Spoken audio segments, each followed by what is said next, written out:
Hey, you! Listening to RTF Radio. This is Micah Buckheister. I'm with Just for Clicks. Join me live Monday through Friday, 3 o'clock p.m. East Coast time. You have live, raw, and uncut sports talk. Join me. It's a great time, y'all. Big Blue Nation. This is the loyal BBN fan. This podcast is about the Kentucky Wildcats sports program and how awesome they are, showing the nation why UK is the best in the nation. The show will be Mondays during football seasons and Mondays and Wednesdays during basketball season. You can listen to the show on iTunes, RTF Radio, Spotify, or wherever you listen to your podcast. Go Big Blue. Hey guys, I'm Tawana. I'm Michael. And we are the Can't Get Right Couple. We are a fun-loving couple that's been married for 21 years. And what we do is we talk about the little issues that come up in the daily life of a couple. And we make funny videos about it. We download our podcast on Mondays. And you can follow us on iTunes, iHeartRadio, Spotify, and Spreaker, among others. Please don't hesitate to download, follow, and rate us on our show. And please, don't forget to tell your friends and family about us. Again, my name is Tawana. I'm Michael. And we are the Can't Get Right Couple. Hi, folks. Dirk Bentley here. Being on the go is a big part of my life. I love seeing new places, meeting new people, and performing all over the world. For energy on the go, for me, it's 5 Hour Energy. It works fast, works long, and it tastes good.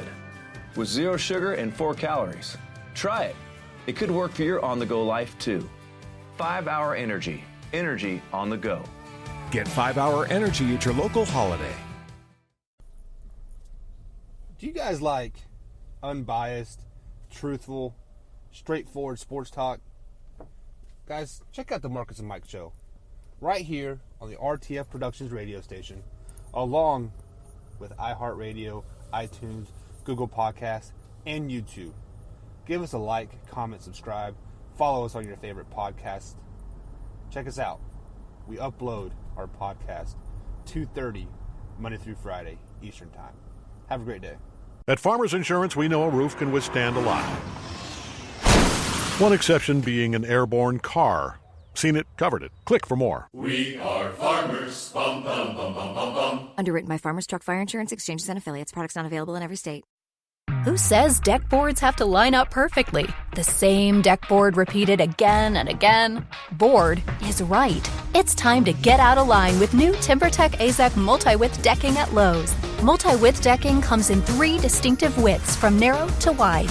Made from the finest synthetic materials in a range of natural colors, so you can create designs and color combinations that go against the grain. Multi-width decking from TimberTech AZEK. See a Lowe's Lumber Associate for details. And now, an ad from Dad. All right, save money on car insurance when you bundle home and auto with Progressive. Can I take these off? All right. What is this? This looks good. Wow, that's well made. Where did you get this? I'm talking to you with the hair. Yeah, where did you get this? It's good stuff. That's solid. That's not veneer, that's solid stuff. Progressive can't save you from becoming your parents, but we can save you money when you bundle home and auto. Progressive Casualty Insurance Company, affiliates, and other insurers. Discounts not available in all states or situations.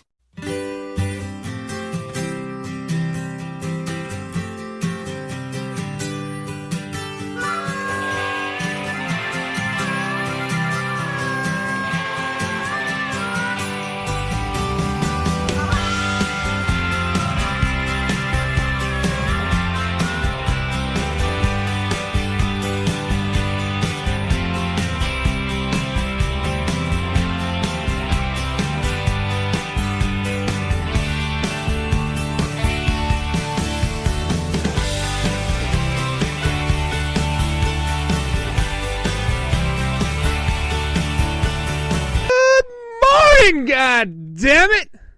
I am Mike with Mornings with Mike. How is everybody doing today? It's a beautiful Wednesday morning here in Louisville, Kentucky. I hope everybody's had a great night's sleep and have a great day. If you are new here, please subscribe to the channel. If you're listening on iTunes, Google Podcast, Spotify, etc., please follow that podcast, please. Also, leave a ranking. It would be awesome if you guys would leave 5 stars, but be honest. If we're not doing very good, let us know. If we can improve something, let us know. It's just fun and games. So, once again, I'm sure you guys are asking yourself, who is this guy? What is this guy? What is he doing? My name is Mike Buckheister. I'm just an average guy with average thoughts that speaks his mind. And today, we're going to talk about Target. We're going to talk about Walmart. We're going to compare them. We are going to talk about how much Walmart pisses me off. Yes, Walmart pisses me off. Cannot stand that place. You're probably asking yourself, but Mike, Walmart's the greatest store in the world. They have everything. They have trash cans. They have food. They have Monster energy drinks. I'm a big advocate of. Boom. Not sponsored by Monster, by the way. But if you're interested, definitely drop us an email.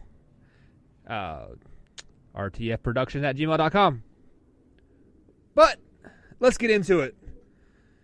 Let's compare experiences to Walmart and experiences at Target. We just want to know, well, I want to know what you guys think. In the comments below, are you a Walmart person or are you a Target? Are you indifferent? Does it really matter? At the end of the day, no, it doesn't, because you're getting the same stuff.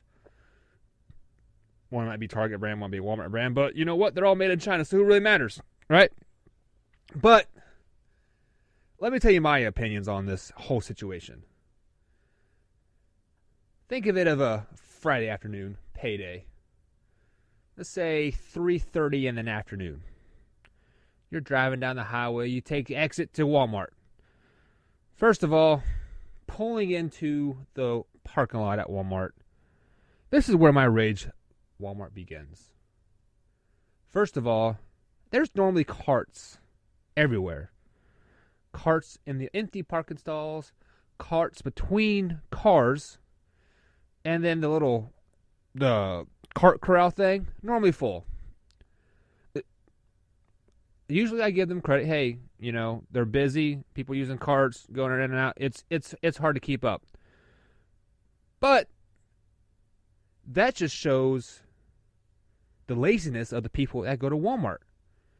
Can you not take your cart, your buggy, put it in the cart corral? You have to leave it in the parking stall? So now I got to park in a different parking stall because I get all excited. Oh, I get a close parking spot. Just kidding. There's 3 carts there. Drive around again. And this is where it gets fun. This is where the boiling point starts to happen. I drive past the handicap stalls. They got the blue lines painted there to where you don't park there, It's a handicap, so they need more room to get out, et cetera, et cetera, et cetera. Correct? Well, in my town, my Walmart, Clarksville, Indiana, that Walmart, these people park on the blue checked out area on the parking lot. Normally, they're not even handicapped. They don't have a handicap sticker on the. Hi, it's Jamie, Progressive's #1, #2 employee. Leave a message at the... Hey, Jamie, it's me, Jamie. This is your daily pep talk. I know it's been rough going ever since people found out about your a cappella group, Mad Harmony, but you will bounce back. I mean, you're the guy always helping people find coverage options with the Name Your Price tool. It should be you giving me the pep talk. Now get out there, hit that high note, and take Mad Harmony all the way to nationals this year! Sorry, it's pitchy. Progressive Casualty Insurance Company and Affiliates. Price and coverage match limited by state law. They're on the rear view mirror. They don't have a handicap on their license tags. They're just too fucking lazy to park and walk 100 feet. Oh, does that make me mad? That makes, ugh! So, we're not even in Walmart yet, and the experience is already horrible. Horrible. People don't know how to park. They park in no parking spots. They park in handicap, checked out blue areas that are meant for handicapped people to get out so they have room, get their wheelchairs out, whatever. People are parked there. What the fuck's wrong with you people? So we take a left and we go down the next aisle. So you turn like you come down going toward Walmart, you turn and you go back to the highway because there's more parking spots. If you guys have been to Walmart, the parking spots are at a 45-degree angle. If the 45-degree angle is to you, that's the way you drive down the road. This is where people, I guess, are either too stupid to realize that the angle is going away from them. I mean, they have arrows painted on the road saying, hey, drive this way. People drive the other way, the opposite way. And then they get mad at you because you are driving the right way down the middle because, it is just a one lane. It's just a one-lane road. So they park in the middle of the road, cussing you out because you're driving down the middle of the road and you won't let them by. Whatever. I don't know what to tell them. Common sense lacks at this point. Anyways, we finally find a parking spot. We find it. Then you're walking in. You're walking in. You see trash all over the parking lot.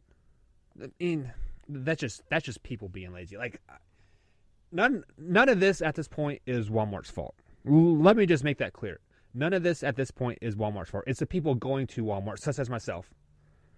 Going to Walmart, leaving trash on the ground, leaving carts out, don't know how to park, don't know how to drive, whatever. Anyway, so before you get even into the store to Walmart, you've already had a bad experience. You're already upset. You're like, fuck, I gotta go to Walmart. God damn it. Balls. Piss. What's that Tourette's guy say? Fuck salt. Anyways, you finally walk into Walmart. You grab your cart. Our Walmart's starting to get a bunch of new cars. They got the orange handles now. I'm not for sure if Walmart's, going orange instead of blue or whatever, but when you go in there, you want to grab that cart because those wheels are nice. If it's the blue handle ones, you're going to get that wheel. You're shaking the whole time. I applaud Walmart for trying to upgrade their carts and fix them. So that's a positive. Let's get that positive in there. Thank you, Walmart, for giving us buggies that don't go walking down the aisle. So anyways, walk into Walmart. If you see a worker, like I said, if you see a worker, look at their face. Are they smiling? Hell no. If you need help finding something, are they going to help you? 9 times out of 10? Hell no.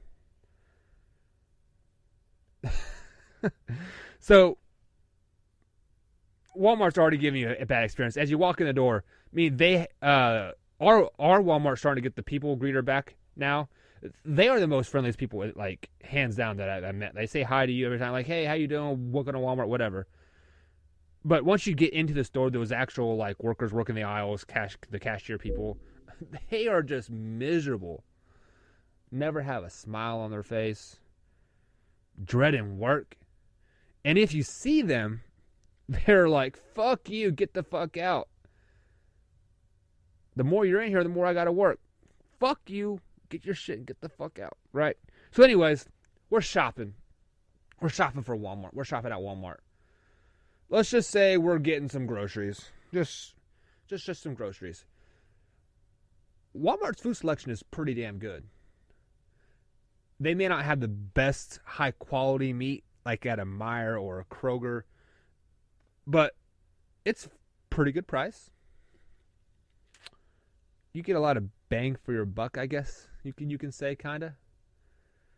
So let's just say we grab some chicken, grab some hamburger. Oh, I need a gallon of milk. Oh, I need a couple of this, couple of that, right? You grab about 10 items and you're going to spend $100. Never fails. You walk into Walmart, you're dropping a bill. You're dropping $100, $150, $200. Hell, last time me and my wife went there, we spent damn near $350. And we didn't buy shit. We did not buy shit. We bought groceries for the house. We didn't even buy meat. It was all, milk, orange juice. We bought a couple cases of pop, some queso stuff. It's just odds and ends. No meat. So anyways, you get up to the cashier. You're lucky to find a cashier. Let's be honest. Walmart, the home of 35 checkouts, 2 are open. So, if you happen to find a cashier line that's open, there's going to be 5 or 6 people in there. She's going to be there, standing there 10, 15 minutes, right? So you're like, oh, but wait. Walmart has self-checkout. They have, our Walmart has, I believe it's 6 or 7 on each end. So let's say 14 self-checkouts, right? Before, they had 2 cashiers or 2 self-checkouts in one aisle. They had them in one aisle, so you one up top, one at the end, and you just go whatever. Now they herd you like cows in this little area, a little 20 by 20 area with 8 or 7 checkouts, and one person just standing there saying, they got that mean scowl on their face, like, I know you're gonna steal some shit. You better scan everything. And then you finally scan and get your shit. You're like, and then you get that total bill. You're like, motherfucker, I bought 5 things. I spent $100 at Walmart. God damn, we didn't get fucking nothing. What the hell? So then you walk out miserable, pissed off because you spent $100 on Walmart. It didn't spend shit. Nobody's smiling at you. Nobody's talking to you. You're like, God damn. Then the self-checkouts are right next to the people greeters. They see you checking out. They see you pay. They see you put your shit in the bag. Then they want to go through your bag. They want to look at everything. They want to check off the receipt. Like, God damn, I just want to get the fuck out of here. I'm already pissed off. So you finally get out. Walk through the first double doors. We always drop our car off right there, but we never carry it out. We pick up the bag and carry it to the car. So you walk through the second sliding doors. Never fails. There's somebody smoking right there, right smack in the middle of the 2 doors. So you have doors on the outside, doors on the inside. You have 2 on each side, exit and entrance, whatever. There's always some motherfucker in the middle of the entrance and exit that's smoking a cigarette. My wife gets so pissed when we walk by, and because we usually have our son with us. He's just turned 8 months old. He doesn't need to be exposed to that shit. And I believe there's some type of law that says you have to be 20 feet away from the entrance or something like that, 50 feet. I don't know. But it's common fucking courtesy. Why the fuck you gotta smoke a cigarette right there? Then you have the people that are parked right in front of the entrance waiting for their wives to come out to get in the car because they're too fucking lazy to walk down 100 feet and get the car or whatever. It's just whatever. So all around bad experience at Walmart. You walk into Walmart, you're like, fuck, I spent $100, didn't buy shit. You're pissed off. You're pissed off before you even walk in the door. You're even more pissed off when you walk out. So why do we keep going back to Walmart? Because they have everything. Walmart has everything. Let's be honest. If you need weed whacker oil, Walmart's got it. You need food, Walmart's got it. You need a PlayStation game, Walmart's got it. Walmart is the Amazon of the world. Speaking of Amazon, if you're looking on YouTube here, we have an Amazon affiliate link there. Feel free to click on it, browse Amazon, buy some shit. Help us out. Help out the channel. So, Walmart's just a bad experience all the way around. But we keep going back because we have to. There's no other place that has it like Walmart. But then there's days you go to Target. People say, oh, Target's overpriced. Target's more expensive than Walmart. Target's this, Target's that. But you know what? Let me enlighten you. Do you remember when we first pulled into Walmart in the parking lot? You already pissed off before you even step foot into Walmart. No fault of Walmart. It's us, the people that go to Walmart that are fucking lazy. Can't put their carts away, whatever, yada, yada, yada. Now, I'm not saying Target is perfect, but our Target's much better. We occasionally have a couple stray carts laying around, but 9 times out of 10, they're all in the cart corral. So, when you find a parking spot, usually it's open. There's no carts in it. So you're already in a better mood. You're like, man, I saw this parking spot. I got it. Boom. Get in, get my shit, and get out, right? Yes. Target doesn't have those angled parking spots either. That they're all 180 degrees. So there's two-way traffic on both ways. So then you can't get pissed off because of the person driving the wrong way. Now the win. Good job, Target. Pat on the back. Clapped hands. Love it. So, you're already in a better mood. You're happy to be there. You're like, man, I love going to Target. Then you walk in the door. Their carts are like, if you guys have ever been to Target, their carts are like, you put it in your hands and you're just like, man, this is a great cart. They're nice and thick. The wheels roll nice and smooth. You don't have any of that wobble. You will occasionally get that one where the wheel, you got a little flat spot. Go, tuh, tuh. Very, very rare. They seem to fix that shit really quick. We go to Target all the time. I think if you've had one cart ever that's had a bad wheel, and the wheel wasn't bad, there's just something stuck on it, like a piece of bubblegum or something like that. So, you're already, man, I feel great pushing this cart. But here's where Target kind of drops the ball a little bit. Their food section is not as great as Walmart's is. So if you need the meat, they're probably not going to have it. They have your basic cereals, your milk, granola bars, soda, or is it pop? Or is it soda pop? Comment down below if it's soda pop, or pop.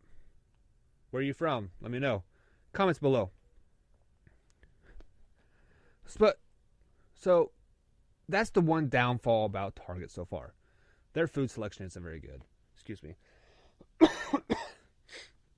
They still have your clothes. They have your electronics. They have sporting goods. They have your oil. Only thing they don't have is meat. They don't have the sausage. So let's say we're getting the same stuff we got at Walmart. We're getting some milk, some Kool-Aid, orange juice cereal, some queso. We're going to spend $100 there too. Target is not more expensive than Walmart, guys. If it is, it's only like 1 or 2%. But Target has this card. I believe it's called a red card or a cart. No, it's called a cartwheel card. If you attach your bank card to this card, they'll basically take 10% off your purchase. So basically, it's tax-free. In a roundabout way, it's tax-free. So for their 1 or 2% price higher milk or cereal, you're still saving 8%. You're still saving 8%. So it's cheaper to go to Target, technically. At the end, at the bottom line, the bottom bill, it's cheaper to go to Target. So we get up to the cashier. Well, I skipped the most important part. The workers. You see workers there. They're in nice khakis and their red shirts. Now they don't have the vests. It's just a red shirt. So some people are from red shirts, Target brand red shirts, just regular Fruit of the Loom red shirts or American Eagle, whatever. It's a nice red shirt with brown khakis. It's Jamie, Progressive #1, #2 employee. Leave a message at the...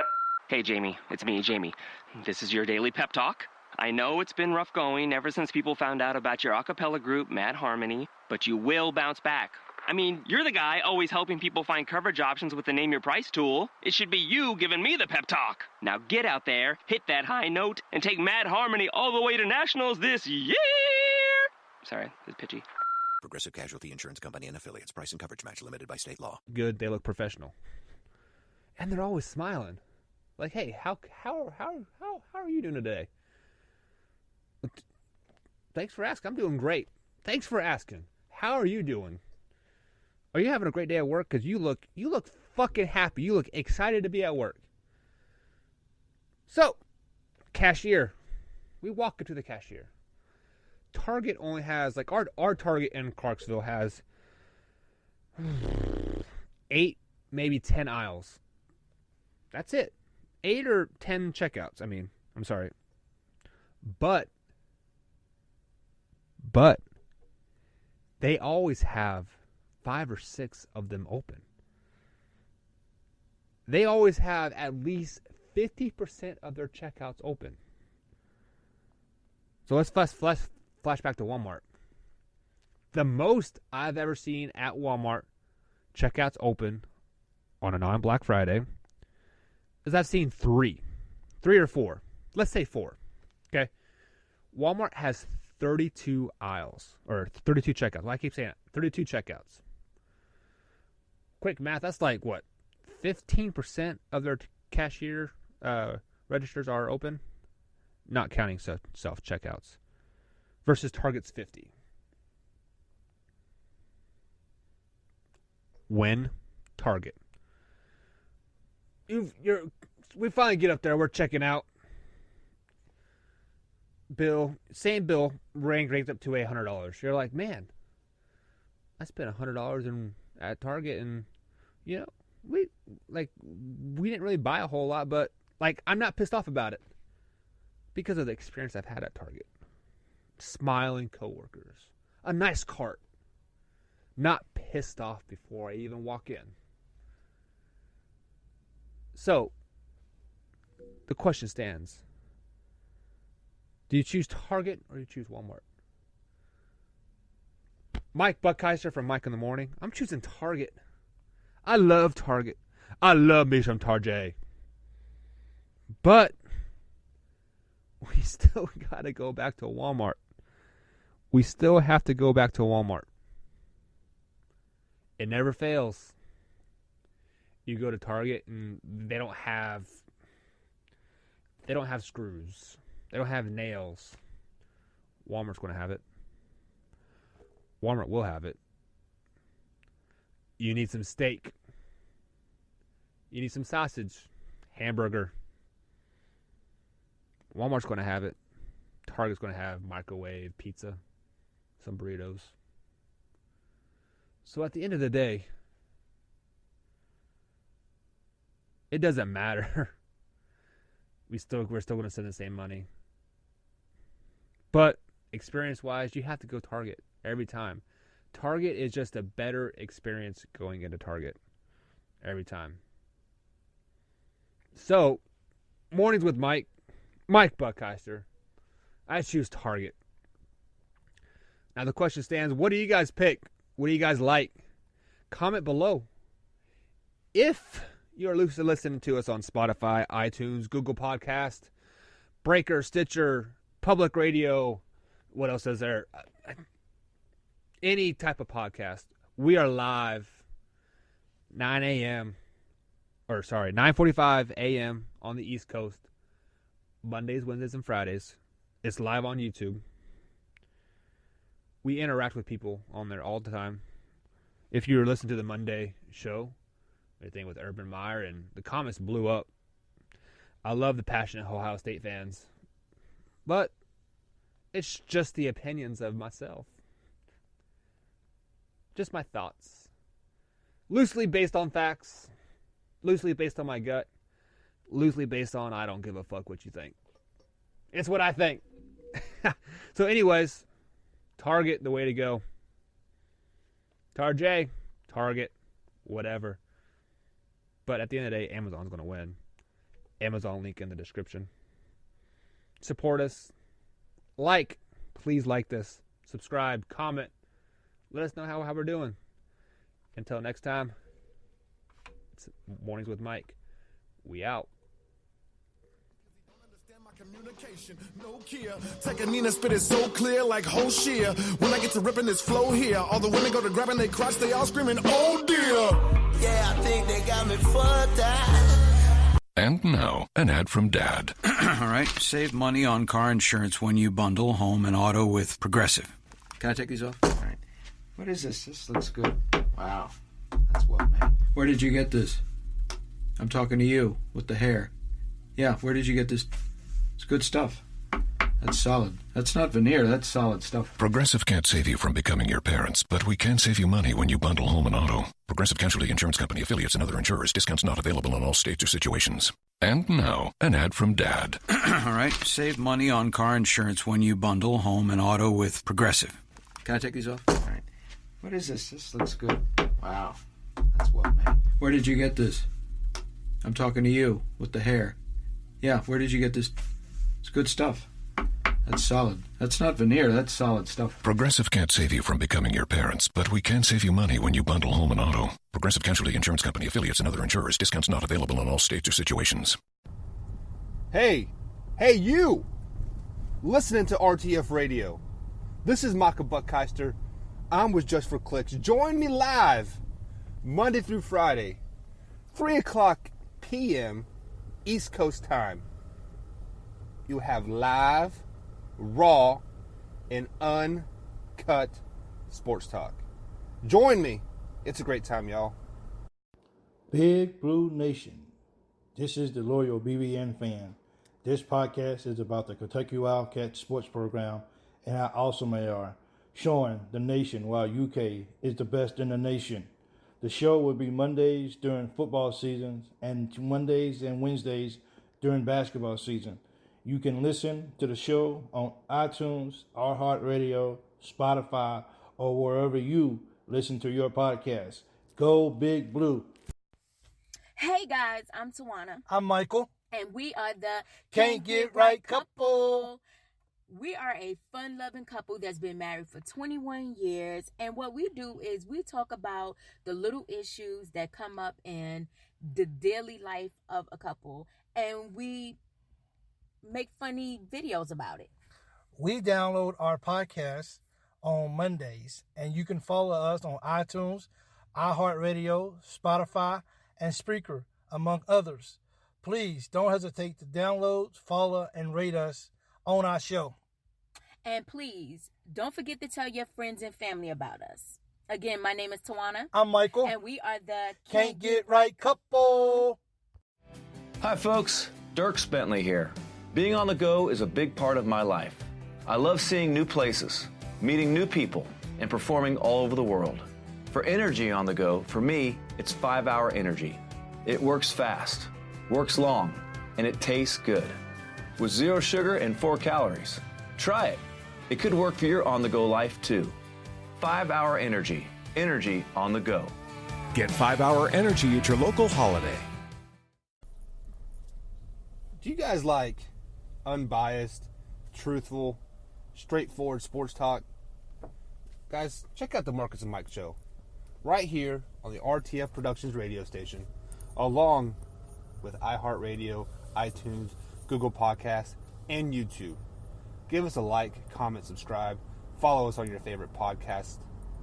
Check us out. We upload our podcast 2:30 Monday through Friday Eastern Time. Have a great day. At Farmers Insurance, we know a roof can withstand a lot. One exception being an airborne car. Seen it, covered it. Click for more. We are farmers. Bum, bum, bum, bum, bum, bum. Underwritten by Farmers Truck Fire Insurance Exchanges and Affiliates. Products not available in every state. Who says deck boards have to line up perfectly? The same deck board repeated again and again? Board is right. It's time to get out of line with new TimberTech AZEK multi-width decking at Lowe's. Multi-width decking comes in 3 distinctive widths from narrow to wide. Made from the finest synthetic materials in a range of natural colors so you can create designs and color combinations that go against the grain. Multi-width decking from TimberTech AZEK. See a Lowe's Lumber Associate for details. With the 5, 10, 50, and 100 times the money scratchers from the Virginia Lottery, you get more times the excitement. Because with the Times the Money series of scratchers, you get the chance to multiply your winnings. Like if I were to multiply how many times I said the word multiply. Multiply. Okay, but it's much more exciting than that because it's multiplying money. Like that. Look for the Times the Money family of scratchers today. Welcome to Barbershop Talk, brought to you by RTF Productions. My name's Mike. My name is Gator. How you doing, Gator? Gator is doing good today.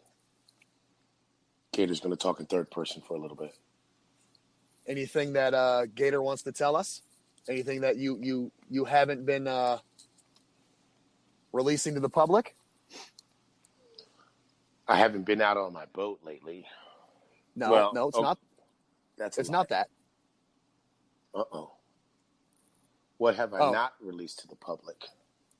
Well, see, I came across the story, and the guy's name wasn't released. It involves a Febreze can and some surgery, so I just figured it was you. Wait a minute. Wait. I plead the fifth. Febreze can? We'll get into that in a second. Before we jump into that. So, back in the 40s, 50s, 60s, when somebody would jump on an airplane, it was regulated by the U.S., okay? By the government. So, just to make this plain and simple, a flight from D.C. to New York, if you were on United, cost $100. If you were on Continental, cost $100. It was set prices all the way across. So then you get this guy who says, you know what? We've got Texas. Texas is a huge state. I don't have to fly out of this state. I can fly from Houston to San Antonio to Dallas, Dallas back to Houston, and stay within the state. So there's no federal regulation. So he creates Southwest Airlines. And whatever he wants now. So, of course, he starts charging less than all these other airlines. So this goes up to the Supreme Court, battles for years, Southwest prevails, and they're good to go. Somewhere around 67-ish, give or take, they ended up getting rid of this set price and people can start competing and whatnot. Forward to 1992. Southwest is opening their airline in Phoenix. They're going to start flying there. And they come up with the slogan, just PLANE. Okay, that was their Phoenix slogan. Now, there was an aviation company in South Carolina whose slogan for years has been Plain Smart. So they get a hold of Southwest, and he was like, look, you guys are stealing our slogan. So the CEO of Southwestern Airlines, he says, you know what? Let's handle this like men. You come to Dallas, arm wrestle and match for the rights, or Plain Smart. Plain Smart. So they have both of them cut their music, whatever. The CEO of Southwest Airlines, right off the get. Oh, I injured my shoulder on the way over here rescuing a child. I have a sub, and brings in a professional arm wrestler. Nice. So of course this professional arm wrestler. So then the aviation guy said, "Oh, you know what? A female could beat you, a male from his company." So the female goes up against the dude from Southwest. So now we're 1-1. So it actually comes down to the third one. All the theatrics are over and comes down to the actual arm wrestling match. Both these CEOs go head to head, dude. They arm wrestled for 35 seconds before the guy at the aviation company won. Okay. And got rights to Plain Smart. And at the same time, both of them also donated $15,000 apiece, their dystrophy. and a fucking, and you know what?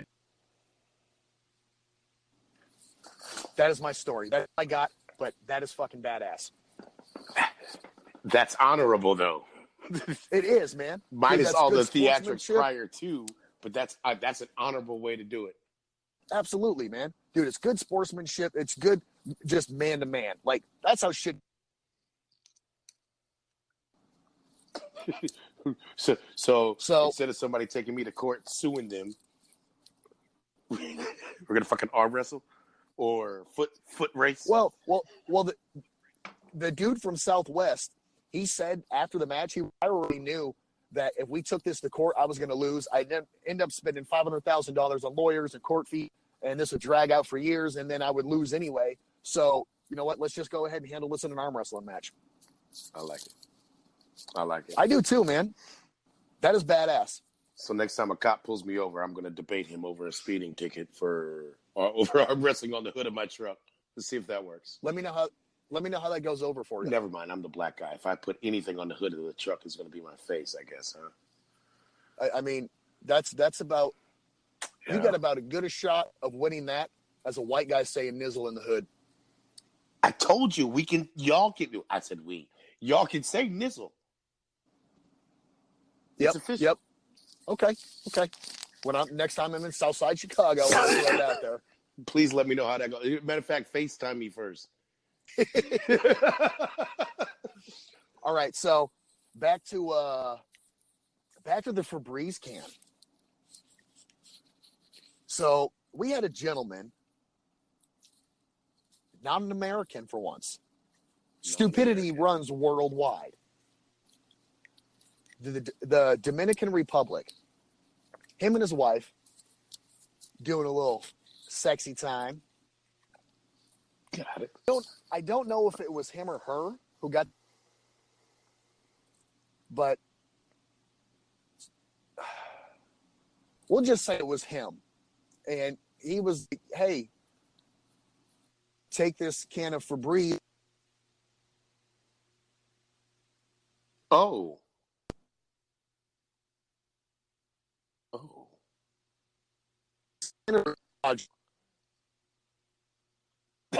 Say Metro by T-Mobile got the best deal in wireless, and it's all for you, all for me. Just switch quickly, cause Metro has 2 lines for $80 and 2 Samsung Galaxy J7 Star phones for free, plus Amazon Prime included. That's the way wireless should be, only at Metro. Plus sales tax and activation fee. $50 plus rate plan required. Not valid for numbers currently on T-Mobile network or on Metro in past 90 days. Offer subject to change. Offer valid for new Amazon Prime members. Amazon Prime has a $12.99 per month value. Restrictions apply. See store for details and terms and conditions.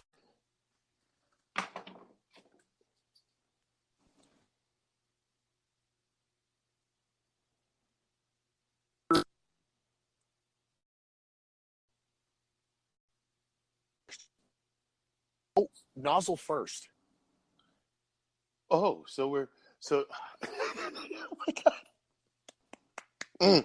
How do I form my question here? Important question. If there was product left in the can and you're going nozzle first. So now we got shitty flowers. This is an important question to know.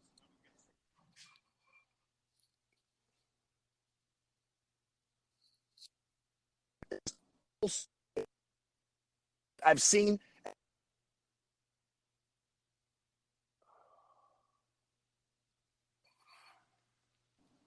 I'm missing out.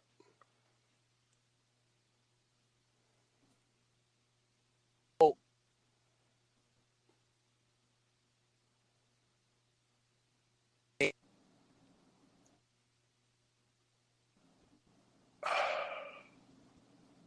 What?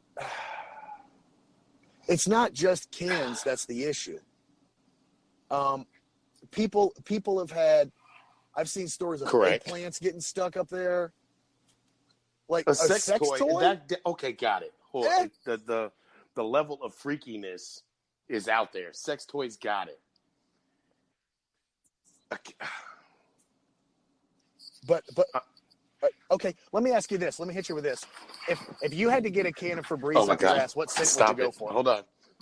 I just opened, literally, because I'm at my house. What is this? Nope, that's Pledge. There we go. If you had to pick a scent to go up your ass, like I this get is going like to a be nice fresh linen. Gain scent, so lemon. That's what I have in my house, and that's what we. Oh my God! Look at this freaking can, bro. Say it ain't so, dude. Okay. So a Febreze can is 8 inches long. This is longer than 8 2.5 inches in diameter. But I have. Well, it says Febreze Gain. Yeah. Oh, okay. But I actually looked up the measurements. So the measurements for a Glade can is 8 inches, 2.5 inches in diameter. Now, I don't know if that includes the 8.5 inches, the 2 plastic inches. Yep. spray I got nozzle. a tape measure. Wow, that boy's a beast. Yep, there you go. Never mind. Let me shut up. He took that. He took that Mason dick. That Mason dick. Broke that Dwight ass. Howard is jealous. Yeah. Babe, get rid of all the Febreze cans in the house, please. No more Febreze is allowed in my house. Just ever in again. case, you get the bright idea, a couple drinks in you, and then bam, baby. This is gonna sound strange. Just grab the air freshener. Wow. I know what I'm doing. Now you just got the scent of shitty flowers in your house or in your butt. So let's say he decided to go nozzle first, and this thing is spraying up his ass. The surgery's complete. How long does your shit smell like apple cinnamon? Like your next deuce, like can you still catch hints of the apple? Can you catch the cinnamon aroma? Like is it still? Is you it go still to the in subway area? and you fuck around and fart, or on the city bus or whatever? Everybody's gonna think it's the scented bus. Yeah. Wow. That's just horrible. The level of stupidity is one worldwide. It is. Now, at the same time, though, I'm actually impressed because I figured all the hospitals down in the Dominican Republic are straight shit. But, hey, they're able to pull out a Febreze can, so they got some good stuff going on. That's just horrible. That reminds me of a story when I was in the Army. I was stationed in Korea. I was in a medical unit. I'm not going to say what unit, but I was in a medical unit. We were the ground ambulance unit, so we had to transport soldiers that were that sick further north in not North Korea, but we were so far south in Korea. They had to go north to get medical care. And we had a soldier that had he had an actual vibrator in his butt, and it was still going off. Oh, no. Yeah, it was still vibrating. This dude's busting nuts all the way. Just milking that prostate. Yep. How do you keep a straight face in that? And when you're in the medical field, you got to be. Fuck it. How does he keep a straight face? I couldn't drive him. I couldn't drive it. I couldn't drive the truck.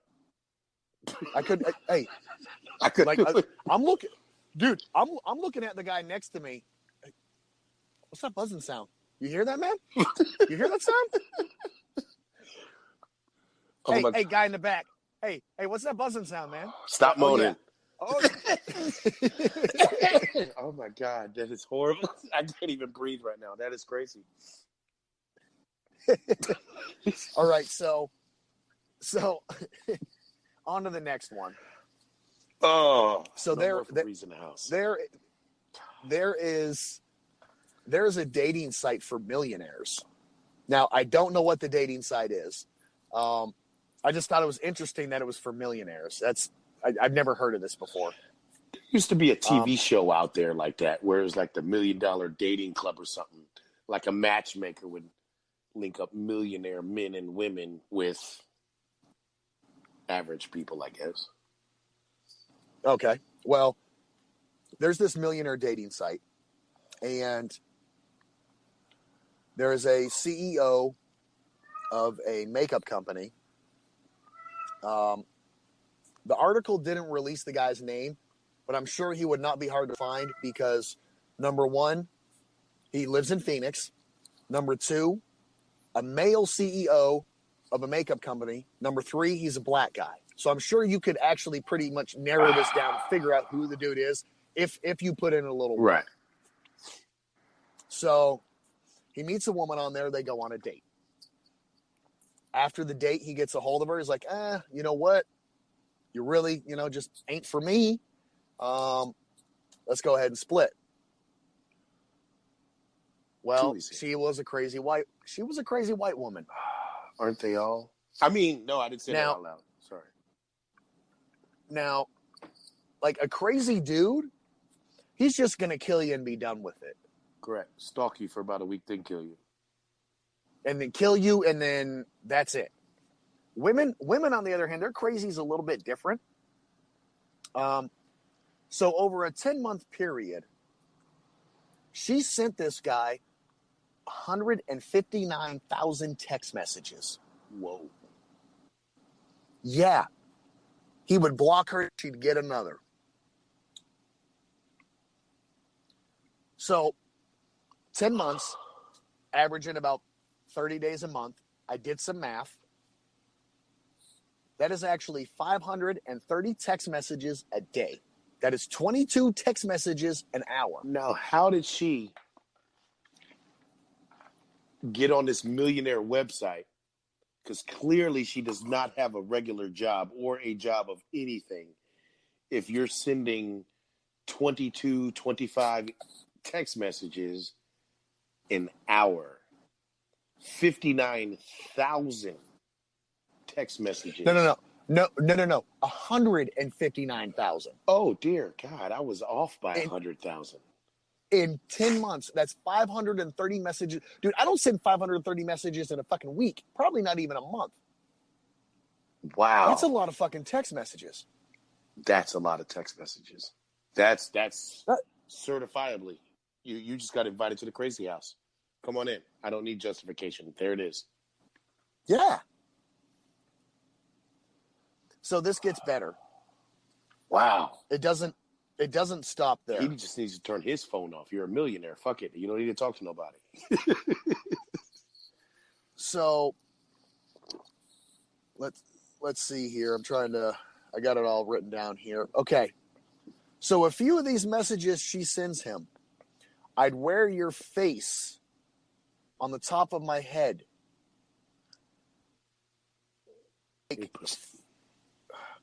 Wait. I'd wear your face and the top of your fur skull on my hands and feet. I don't fucking know. This bitch is nuts. She says, I'd make sushi out of your kidneys and chopsticks out of your hand bones. Yeah. That's that old guy on that one movie. Yeah. Not Silence of the Lambs. Yeah. It puts the lotion on the skin. No. Oh, what I would do with your blood. I want to bathe in it. But as a black man, do you go tell the authorities? No. The man called police after surveillance footage showed his home. He was gone on business. She was taking a fucking bath in his tub while he was gone. Stop it.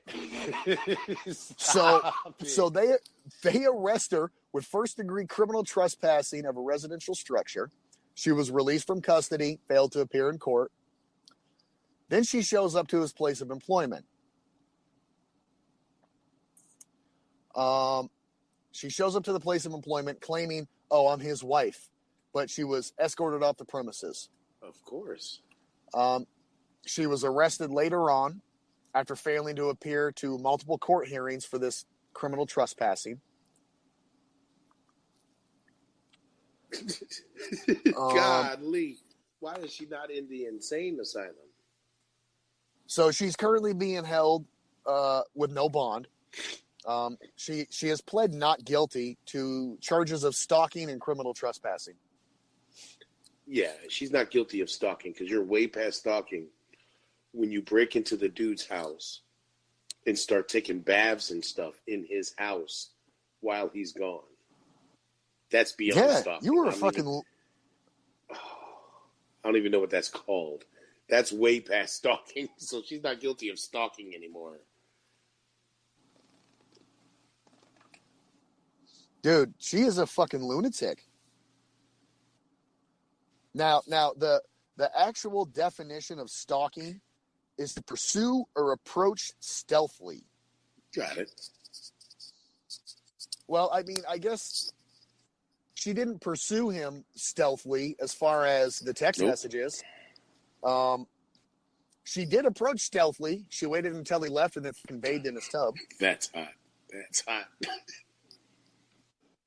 But after a little bit of research, Keanu Reeves, he's had the same issue, man. He's had multiple women break into his house while he's been gone, bathe in his fucking showers, steal his underwear. Fucking, you women are fucking nuts. Like, guys are fucking, we're crazy. I'll give you that. Like, we'll do some crazy shit, show up, beat the fuck out of your new boyfriend, like crazy shit like that. But I'm not stealing your underwear and fucking bathing in your shower to become closer to you. I'm not taking a shower while you're gone in your house when you got surveillance cameras. No, fuck no. Wow. So Miss old little white lady, I'm telling you, she was chasing the BBC. That's what it was. He hit her with that magic stick, and she didn't know how to act no more. She hit that crazy button. Yeah. You know what? Every woman's got a crazy button, man. It's deep in the pussy. It's deep in the vagina. Okay. There's a crazy button in there. Now they said that they went on one date. I'm willing to bet I'm telling you, he had to have. You got trillions and trillions or billions of dollars. He lateth the woodeth down. See, but where he fucked up was he gave her wifey dick. Yeah, the first you can't time. do that. You can't be out there giving bitches that daddy dick if you're not trying to be. Yeah, he fucked up. There's rules to this. Yeah, there's rules to this. Rule number 1: after sex, do not fall asleep.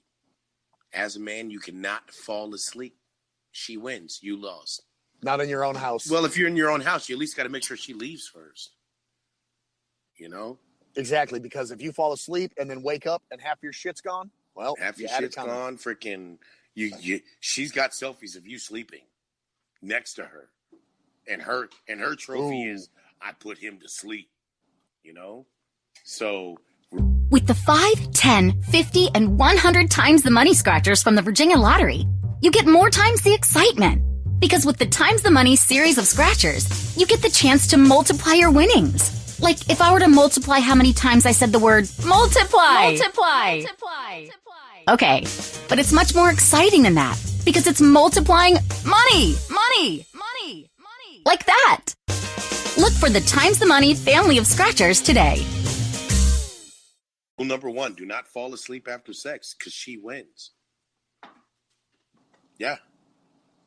Pay attention, gentlemen. Learn from Rule number 1, this. do not fall asleep. Rule number 2, don't go balls deep. You can go balls deep. You can put it all the way in. That's fine. Put it all the way in. But you cannot put it all the way in and be rocking your hips side to side and kissing her in the mouth.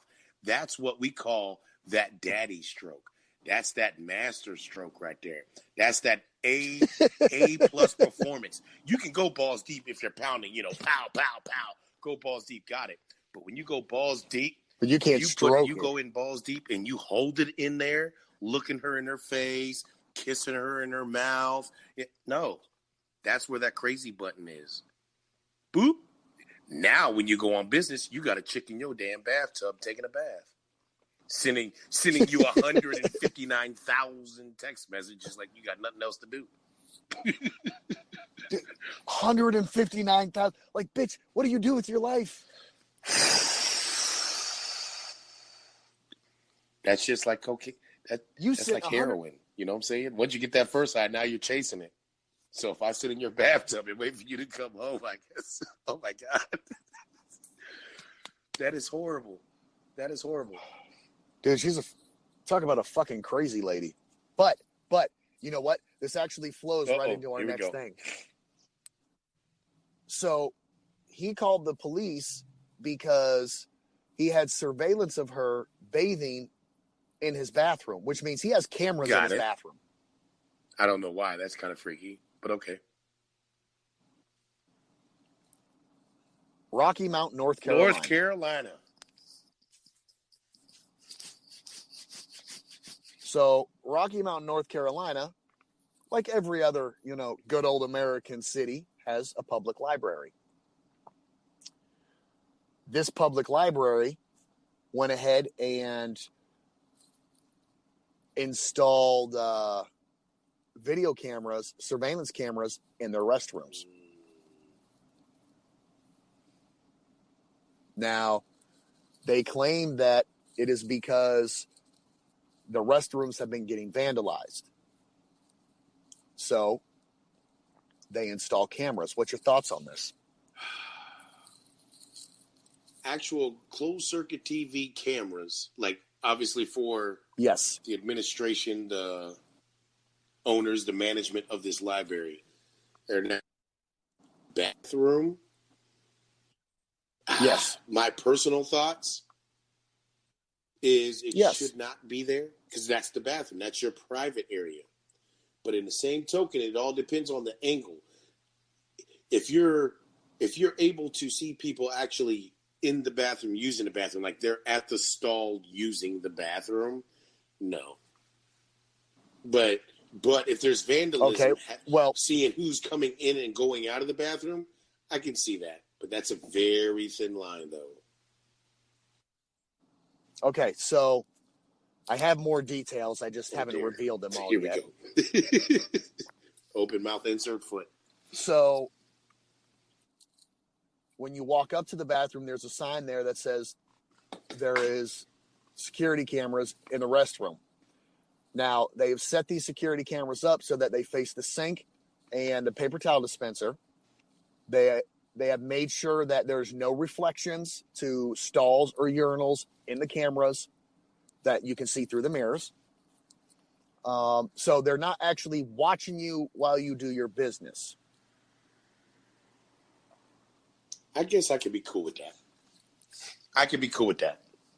I mean, granted, you go on the internet and you see people doing crazy stuff in public bathrooms in the open. Somebody could easily just walk in and see you acting up, recording yourself in the bathrooms. But I can see that as a public place to keep vandalism down, or at least to identify whoever's doing vandalism. I can get down with that. Okay, so where do we cross that line of a violation of privacy? Once you start to... At what point is it this becomes a slippery slope, man? Yeah, there is a fine line. There is a very fine line. But if they've taken all the precaution to not show reflections, or you're unable, the camera's unable to see the person actually doing their business, I'm okay with that. If you got like the common area of the bathroom, the sinks, the paper towel holder, the door, I'm okay with that.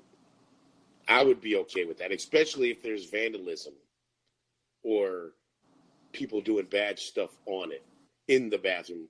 Like if you're known to do drugs in the bathroom, okay, got it.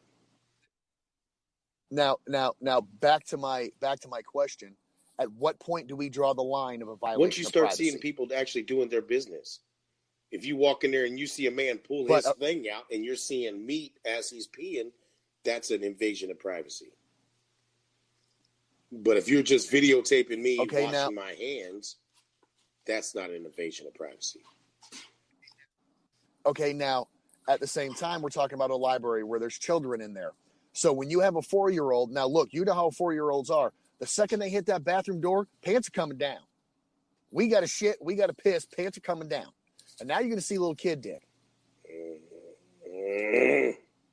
So at what point do we draw this line?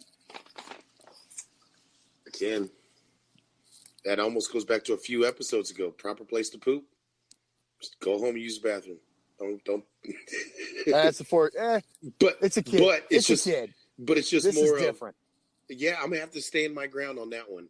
If the cameras are not showing people actually doing their business, like those voyeur cams out there, I'm fine with it. You're seeing me walk in the bathroom, walk out of the bathroom, washing my hands, just in the open. I'm okay with that. Now, once you start seeing reflections off a mirror or actually in the stall itself where you close and lock the door, that's an invasion of privacy. Okay, so let's go ahead and flip this in. So you're okay with these cameras being in the restrooms that your children are about to walk into? If it's a public place and it's not just you, it's your family now. Though. Again, if you're not videotaping my kid or my wife physically peeing, and though they are obviously female, my kid's a daughter and wife's a wife, but if you're not physically seeing them while they're undressing, exposing themselves so they could use the bathroom, I'm fine with it. Okay, now I'm gonna hit you from the other side here. So a library is funded by tax dollars. Now you have people in Rocky Mount right now losing their fucking mind over this, but you're the taxpayer that has to repeatedly keep paying to pay for the vandalism. Correct. For whatever vandalism is going on, the taxpayer is the one that's actually paying to get it fixed. Exactly. So how is this a problem? This is saving you money right now. As a taxpayer, this is saving you hella money right now. I would lose my shit until I got to see at least sample footage of what people are seeing, It's kind of like when that first x-ray machine showed up at the airports, where you got to put your hands over your head and it zooms around your body. Like, oh man, are you seeing through my clothes or whatever? Am I getting radiation, so on and so forth? I would like to see sample footage of that, just to guarantee that you're not seeing a reflection of me or my kid walking up to a urinal or a stall and whipping our junk out. Well, they got law enforcement and lawyers involved in the setting up of these cameras to make sure that it is 100% legit. They said that anybody that has an issue can come in and actually look at the closed circuit TV and see exactly where these cameras are placed and what they see. And there have to be other laws in it to what happens to those videos. We're all adults here. We're all adults listening. We're all adults talking. There's videos out there of bathroom cams, and there's some people out there that get off on that. So it all depends on how those cameras are directed or faced. They are placed and directed in a way that you cannot see urinal or stall usage. That goes back to that conspiracy theory also. But for this topic and this right now, I would say I concur. I would agree with that. Okay, so bathroom camera law. All right, this is the entire country. This is federal law. You are not allowed to put any type of a security camera in a bathroom unless the other party is aware that it is in there. There is a sign outside stating there's cameras in this bathroom, so it is 100% legal. You are now aware. Now, if they put those cameras up and there wasn't a sign there, you walked in, seen the camera, now they're in deep shit. We just changed the name to the library to my name because I now own it. Yeah. Exactly. So now all parties going into the restroom, all parties involved are aware there is a camera in the bathroom. So this is 100% legal. Oh, it's just that's that fine line right there, man. That is that fine line. Which goes back like to you said, 4-year-old boy. He runs up to the short stall. His pants are going to his ankle. Now you got kid ass. Now you got poor. I don't even know what is it called. Pedophileness or child pornography. That thing. Yeah. Yeah. Yep. So yeah, it's a fine line. It's a fine line. But again, if you're doing a lot of vandalism and you need to catch somebody, I can kind of understand. Kind of. But you know what? Not just vandalism, man. Let's look at the bigger picture of this. Have you ever been to a library? Once or twice. Yes. Okay. So, well, fuck, I don't know, man. You'd be surprised. So, my son, millennials, have never been to a library. But go ahead, you go. All right. So, every time you go to a library, there's a certain type of person that you see there, a homeless person. I can see that. Go. This also keeps the homeless people from running in and out of your bathrooms. Kind of gets them away from the property a little bit. Look, the library, that's not an underpass. I'm sorry, but look, there's certain places they shouldn't hang out. To me, a library is not one of them. Now they go in there, like I've walked into truck stops and dudes have been fucking like taking a fucking shower in the sink, pretty much. And I've seen bums do this shit too. So it wouldn't surprise me if that's what they use these library bathrooms for. True. So at the same time, that keeps all the riffraff, that's the word I wanted to use, all the riffraff out of there. It's a fine line. Here it comes again. Lunch. Will it be the same old, same old? Or are you ready to take a vacation from the ordinary with the new Jamaican Jerk Turkey Sub at Firehouse Subs? Freshly sliced smoked turkey breast, craveably sweet mustard sauce, and a hint of Caribbean seasoning. Just $5.55 for a medium. Save time. Order the new Jamaican Jerk Turkey Sub on the Firehouse Subs app. Firehouse Subs. Enjoy more subs. Save more lives. Participating locations. Limited time only, plus tax. Prices may vary for delivery. Very fine line. I mean, yeah, it does suck for the homeless, but at the same time, I mean, the library bathroom is not the place for you to fucking shit, shower, shave. Oh, yeah. You know, then you think personally, let me not say Rocky Mount, North Carolina. What's that, about 2.5 hours away from me right now? I'm not thinking about them. I'm thinking more personally. One, there's a sign. Cool. That makes us more conscious of, yes, we're going to use this bathroom, or no, we're not. Hey, go to the next building. Go somewhere else. Well, if I got to go, you can have a camera shining right on my face. Yeah. It's coming out. Yeah, there's no shame in my game. No Have worries. fun. If you make money, at least break me off some. Break me off a little bit if y'all making money off this tapes. So,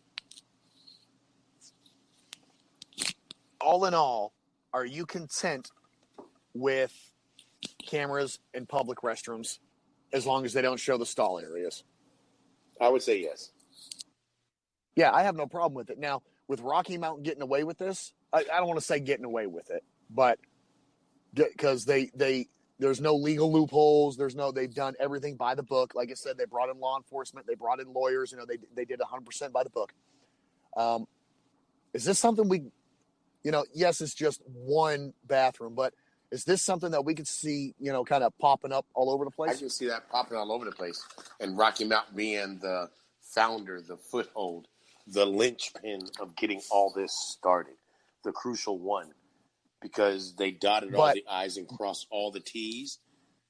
Now bathrooms everywhere are not going to be safe, but not everywhere is going to be as legit as this library in North Carolina was, though. Exactly, and that's where the concern comes in. Because you're going to get some of these shady-ass owners who's going to try to get slick with these cameras. Yeah, because there's a small market out there. R. Kelly seems to like it. You know, he loves whatever it is. I mean, it's my freak level is not there, but no, something about pissing on underage kids it just doesn't resonate with me very well. That makes me want to go get my gun and support my Second Amendment rights at all times. Well, see, but at the same time, in R. Kelly's, and I hate to say this, in R. Kelly's defense, look, you got. Remember when he married Aaliyah? She was 15. That is true. This was in the 90s. Somebody said yes. So this dude's been doing this for 20 fucking years now, and now people are throwing There's a a fit. problem now. I mean, you've known that this dude's been on this shit. This is what he went to court for fucking pissing on underage kids. He fucking married an underage kid. Now he has underage kids there, and people are throwing a fit. I mean, it's too late now to get upset. That's a whole nother issue. I'm like, people knew this in the open. You know, some of his concerts, he would pull teenagers up there, and they would go backstage, not back down the stage or back into the crowd. So how is this an issue now? You know, people are throwing a fit now, but you knew what this guy was all about. You've known this for years. That video came out I remember seeing that video while I was in the Army. Dude, years that came ago. out. I don't know the exact year, but it was a while ago. What, 05, 06, it was somewhere around there? a while ago. Yeah. Yeah. Like, wow, that's crazy. You know, him with the fucking wild afro haircut. I can remember, I haven't looked at the video anytime soon, but I remember seeing that video now that all this BS is going on. And like, that could be him. You know, whatever. Oh, girl with her little whatever. You knew she was young. Sorry, I don't care. The neck and the hands never lie. Never lie. And what's funny is that these women are bitching and complaining about this. The same women who in high school had older ass dudes picking them up after school. You know the worst part? You R. know? Kelly. Now, what was his last awards? The Global Awards, whatever big awards was going on. I don't want to say Academy Awards. Whatever big music awards were going on. He didn't go to that award ceremony, but he went to another event. And there was women out there yelling, "Take me hostage," to him. Oh. Women in the crowd yelling, "Take me hostage." When he took the stage and was singing, there's pictures of it where they're grabbing at his legs, grabbing at his junk, grabbing at his pants, yelling, "Take me hostage." So, I mean, is he guilty? I don't care if he's guilty or not. That's not my problem. It didn't happen to me, nor mine, so it's not my problem. My underage daughter, I promise you, will never be alone with another man, another grown man, alone, other than her two grown brothers, or myself. Other than that, no. Yep, I couldn't agree more. That's just me. I don't know what these. Oh, this is going to sound so bad. I'm not victim shaming nobody. I promise you I'm not. But these people that are accusing him of doing wrongdoings 20, 30 years ago, or however long ago it was, where was yours, guardians? I'm not saying just parents, because I know some of them didn't have parents and some was in foster care and this, that, and another, blah, blah, blah, blah, blah. And now you're only looking at R. Kelly. Y'all better look at his whole team. Everybody knew this because stuff was like that. Was in the open. Elvis Presley was the same way. Celine Dion's husband was the same way. You know, I mean, they were in the open, taking pictures, so on and so forth. You didn't say nothing then. Why are you saying something now? Because it's 2018, 2019, man. That's why. Whatever. I mean, I'm not saying it's right. I'm not saying it's wrong. I'm not saying forget it. I'm not saying whatever. It's just we all saw it back then. Nobody cared back then. Yep. Don't get upset now. But I am that asshole. I am that asshole. I now have a favorites list on my iPod that I play in my truck in Bluetooth, and I promise you I'll be playing some R. Kelly songs sometimes.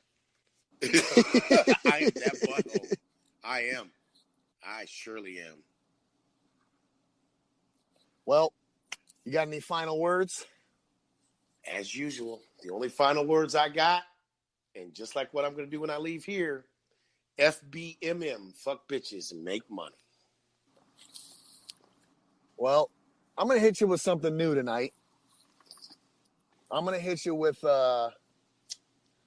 look, sometimes you got to cut that finger off to save the hand. Keep them squares out your circle, people. Ooh. This is RTF Productions. Catch y'all next time. The podcast you just heard was made using Anchor. Ever thought about making your own podcast? Anchor makes it really easy for anyone to get started. It's a one-stop shop for recording, hosting, and distributing podcasts. Best of all, it's 100% free. Sign up now at anchor.fm/new. That's anchor.fm/new to get started. Hi, it's Jamie, Progressive's Employee of the Month, 2 months in a row. Leave a message at the... Hi, Jamie. It's me, Jamie. I just had a new idea for our song about the Name Your Price tool. So when it's like, tell us what you want to pay, hey, hey, hey, and the trombone goes, blah, blah, blah, and you say, we'll help you find coverage options to fit your budget. Then we just all do finger snaps while a choir goes, savings coming at ya, savings coming at ya. Yes? No? Maybe? Anyway, see your practice tonight. I got new lyrics for the rap break. Progressive Casualty Insurance Company and Affiliates. Price and coverage match limited by state law. With the 5, 10, 50, and 100 times the money scratchers from the Virginia Lottery, you get more times the excitement. Because with the Times the Money series of scratchers, you get the chance to multiply your winnings. Like if I were to multiply how many times I said the word multiply. Multiply. Okay, but it's much more exciting than that because it's multiplying money. Like that. Look for the Times the Money family of scratchers today. With the 5, 10, 50, and 100 times the money scratchers from the Virginia Lottery, you get more times the excitement. Because with the Times the Money series of scratchers, you get the chance to multiply your winnings. Like if I were to multiply how many times I said the word multiply. Okay, but it's much more exciting than that because it's multiplying money. Like that. Look for the Times the Money family of scratchers today. Hey, you! Listening to RTF Radio. This is Micah Buckheister. I'm with Just for Clicks. Join me live Monday through Friday, 3 o'clock p.m. East Coast time. You have live, raw, and uncut sports talk. Join me. It's a great time, y'all. Big Blue Nation. This is the loyal BBN fan. This podcast is about the Kentucky Wildcats sports program and how awesome they are, showing the nation why UK is the best in the nation. The show will be Mondays during football seasons and Mondays and Wednesdays during basketball season. You can listen to the show on iTunes, RTF Radio, Spotify, or wherever you listen to your podcast. Go Big Blue. Hey guys, I'm Tawana. I'm Michael. And we are the Can't Get Right Couple. We are a fun-loving couple that's been married for 21 years. And what we do is we talk about the little issues that come up in the daily life of a couple. And we make funny videos about it. We download our podcast on Mondays. And you can follow us on iTunes, RTF Radio, Spotify, and Spreaker, among others. Please don't hesitate to download, follow, and rate us on our show. And please, don't forget to tell your friends and family about us. Again, my name is Tawana. I'm Michael. And we are the Can't Get Right Couple. Hi, folks. Dirk Bentley here. Being on the go is a big part of my life. I love seeing new places, meeting new people, and performing all over the world. For energy on the go, for me, it's 5-Hour Energy. It works fast, works long, and it tastes good. With 0 sugar and 4 calories. Try it. It could work for your on-the-go life, too. 5-Hour Energy. Energy on the go. Get 5-Hour Energy at your local holiday. Do you guys like unbiased, truthful, straightforward sports talk? Guys, check out the Marcus and Mike Show. Right here on the RTF Productions radio station. Along with iHeartRadio, iTunes, Google Podcasts, and YouTube. Give us a like, comment, subscribe. Follow us on your favorite podcast. Check us out. We upload our podcast 2:30 Monday through Friday Eastern Time. Have a great day. At Farmers Insurance, we know a roof can withstand a lot. One exception being an airborne car. Seen it, covered it. Click for more. We are farmers. Bum, bum, bum, bum, bum, bum. Underwritten by Farmers Truck Fire Insurance Exchanges and Affiliates. Products not available in every state. Who says deck boards have to line up perfectly? The same deck board repeated again and again? Board is right. It's time to get out of line with new TimberTech AZEK multi-width decking at Lowe's. Multi-width decking comes in 3 distinctive widths from narrow to wide. Made from the finest synthetic materials in a range of natural colors so you can create designs and color combinations that go against the grain. Multi-width decking from TimberTech AZEK. See a Lowe's Lumber Associate for details. With the 5, 10, 50, and 100 times the money scratchers from the Virginia Lottery, you get more times the excitement. Because with the times the money series of scratchers, you get the chance to multiply your winnings. Like if I were to multiply how many times I said the word multiply. Okay, but it's much more exciting than that because it's multiplying money. Like that. Look for the Times the Money family of scratchers today.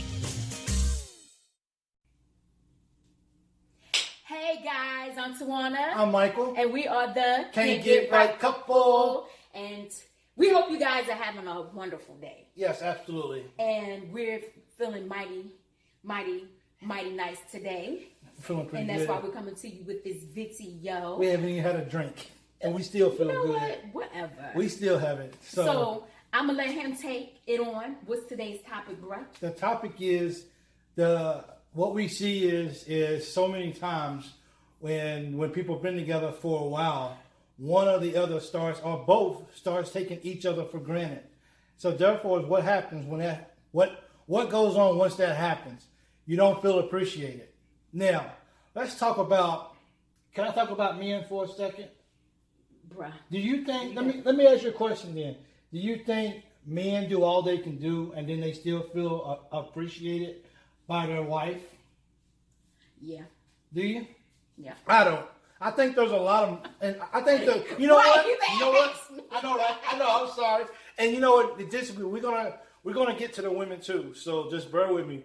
But I think a lot of men out there, I think we take the bad rep on sometimes because. As far as what? Take a bad rep on? Well, okay, that's right. Give me. Okay. Oh well, you know what? That's a bad choice of words.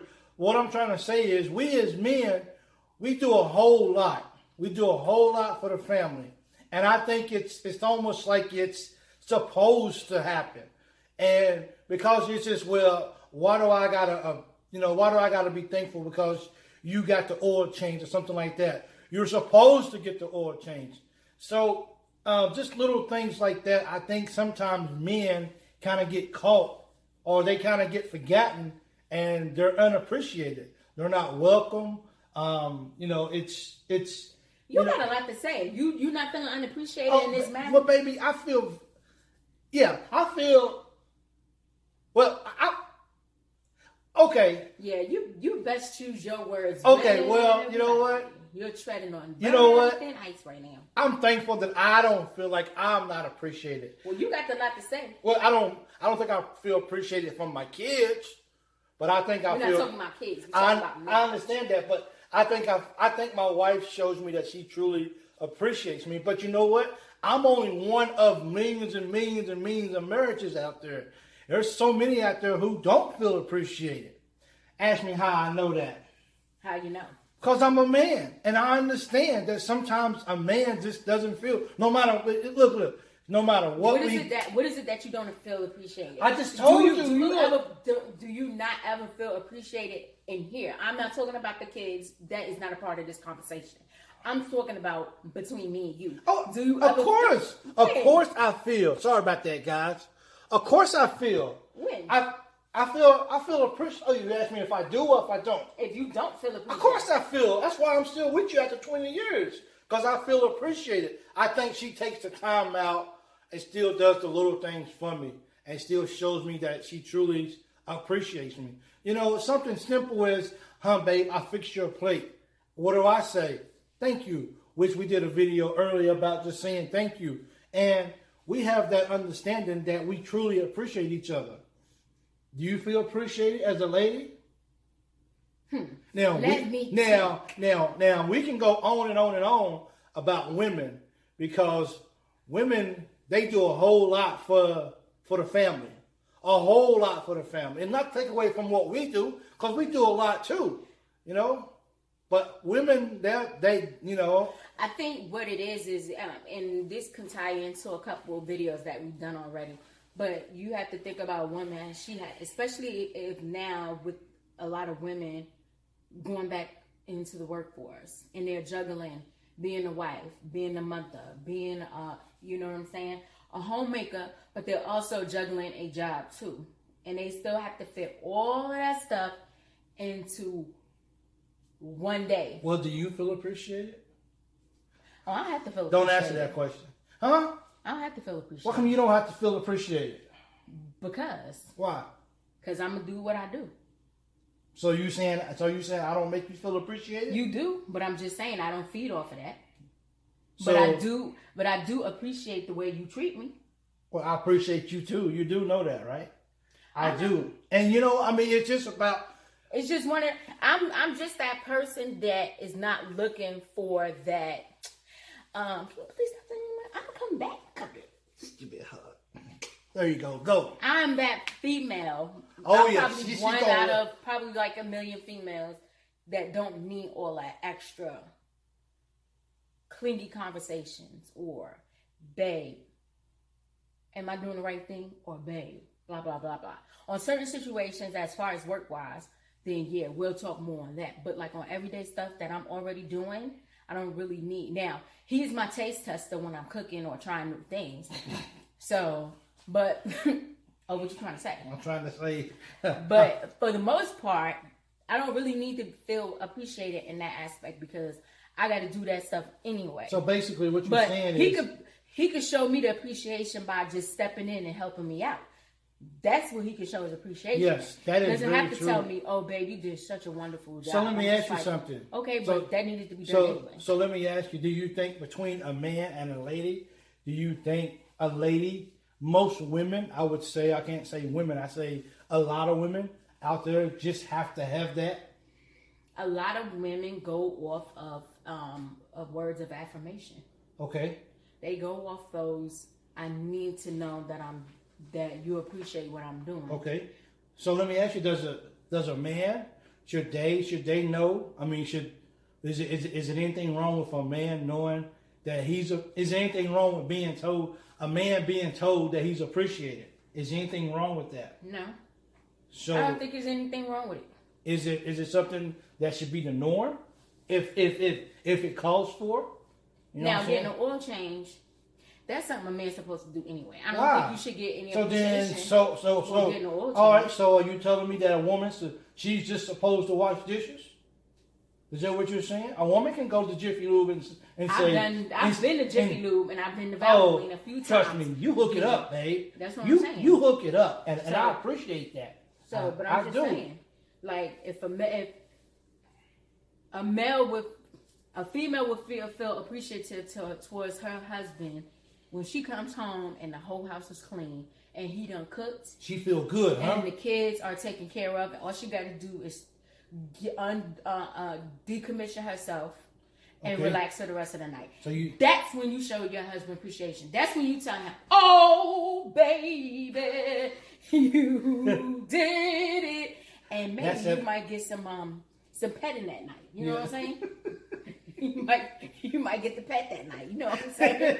You know what I'm saying. You know. You better know what I'm saying. Says you know. Yeah. So that's what I'm saying. Those are the things. But if it's more or less a job for a male to get the oil change, and more or less of a job of a female washing dishes, the appreciation, you could do the appreciation, but like I said, if the wife come home from a long day work and the husband took care of the whole house, took care of the kids, cooked and everything, that says a lot more than words, huh? Yeah, that says a lot more than words. That's when the capital letter of appreciation comes in. So I guess it's not about what you say; it's about what you do. Them actions, baby. Them actions speak louder than words, baby. And, I don't care what nobody say. I think there's a lot of men out there who really, and I'm not bashing the women. I just have to give it from a man's stand, from a point of view. I think a man has to really know that he's really appreciate it. And you know, some men need the words, some men just need the actions or whatever. But I think it should be, once you've been with somebody for so long, don't take them for granted. Don't just take celebrate them. them. Celebrate them. Yes, celebrate them. You know, we had a wonderful week, babe. You don't have to wait. Good. You don't have to wait just until until something special comes up. You should want to just go and just like basically do it because that's your man or that's your wife. You know what I'm saying? And even for you guys who watch this, who's just in a relationship that's not married and you guys been together for a while, still you don't want to. If they're with you, then you should show your appreciation because they chose you. They could have chose anybody else, but they chose you. And if for nothing else at all, that's how you got. In the same way for women, a man chose you. He could have put a ring on somebody else's finger. Exactly. So it has to go both ways. You guys have to find that balance in that relationship where you guys can know, okay, this is maybe one of them situations where I need to let him or her know that I truly do appreciate what you're doing. Yeah. And it just could be something very simple. It's just the fact is they're there. When they walk through the door, they had a long day, babe, I appreciate you. I'm gonna take care of things. Or she already said, it's already done, sweetie. That's how much I appreciate what you do for us when you have the time. With the 5, 10, 50, and 100 times the money scratchers from the Virginia Lottery, you get more times the excitement. Because with the Times the Money series of scratchers, you get the chance to multiply your winnings. Like if I were to multiply how many times I said the word multiply. Multiply. Okay, but it's much more exciting than that because it's multiplying money. Like that. Look for the Times the Money family of scratchers today. So now that you've been working really hard, I got you, boo. Yep. You know, and that goes, I'm telling you, you know, one of our things that has really helped us be together for so long are these principles that we've been practicing from day one. Sometimes even though now more so than we did before, you know, now we're really having our own opinion and blah, blah, blah. But one thing that we really try to do from day one is to really show that sincere appreciation. I've seen rough things in my life, in my relationship life.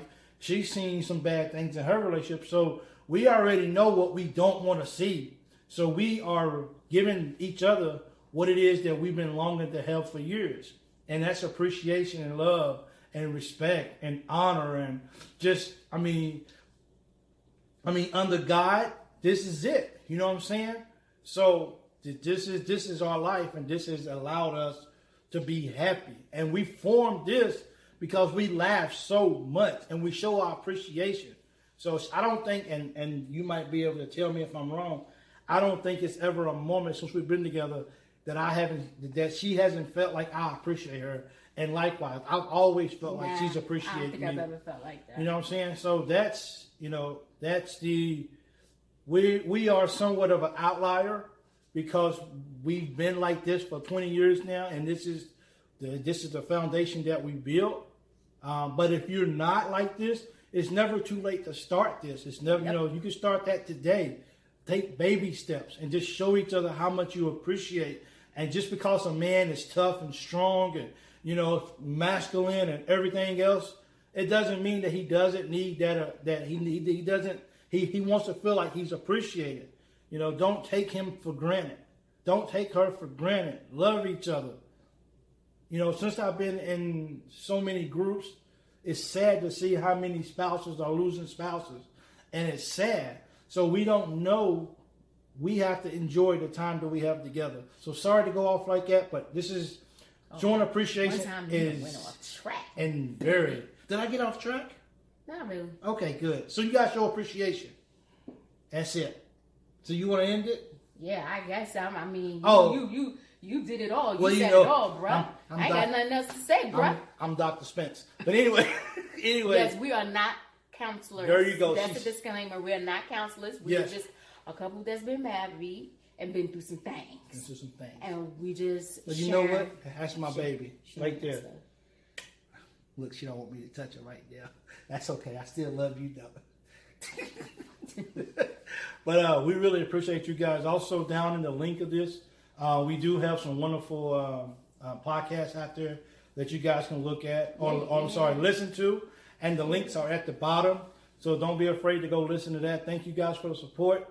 And we are the. Oh, I'm sorry. Was you going to say something to end it? No, I was just going to say we are the Can't Get Right Couple. Yeah, we'll get that together. We will. Peace. But we love you. With the 5, 10, 50, and 100 times the money scratchers from the Virginia Lottery, you get more times the excitement. Because with the Times the Money series of scratchers, you get the chance to multiply your winnings. Like if I were to multiply how many times I said the word multiply. Okay, but it's much more exciting than that because it's multiplying money. Like that. Look for the Times the Money family of scratchers today.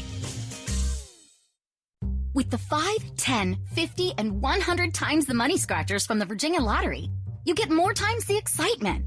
Because with the Times the Money series of scratchers, you get the chance to multiply your winnings. Like if I were to multiply how many times I said the word multiply.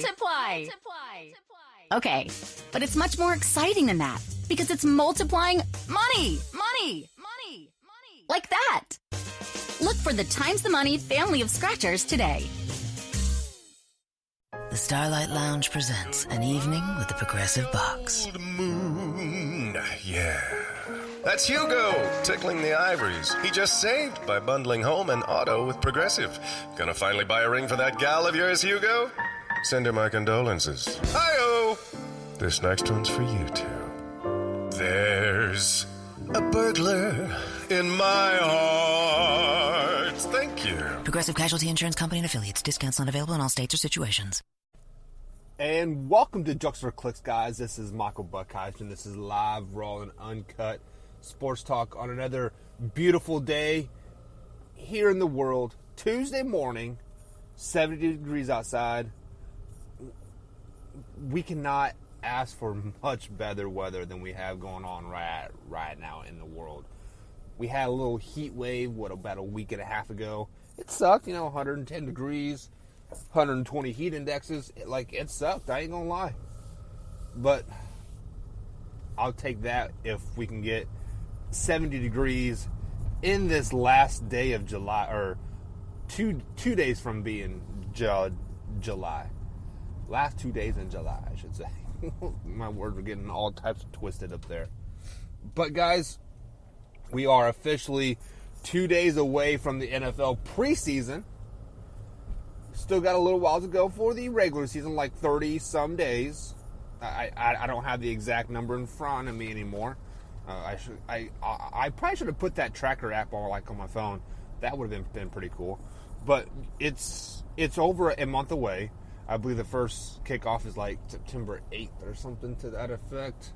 I don't really know. But nonetheless, it doesn't matter because we're still breaking down games. We have still 2/3 of the NFL to go. We have hit that third wave mark here. And that being said, we have to talk about the greatest team to ever walk the NFL field. We have to talk about the greatest set of ownership, players, staff, cheerleaders, America's team. We have to talk of Dallas Cowboys. And that's exactly what we're going to do today. We're going to break down the 2019 NFL football schedule for the Dallas Cowboys. Week 1, Dallas Cowboys are at home taking on the New York Football Giants. If you guys are listening to any other of the RTF Productions podcasts that I have been a part of, the Marcus and Mike show, I was on some barbershop talk, I was on Loyal B. I've been on 5 or 6 shows talking about how horrible the New York Football Giants are going to be. And I have to keep on echoing what I'm saying. They're going to be horrible. Cowboys get this win easy.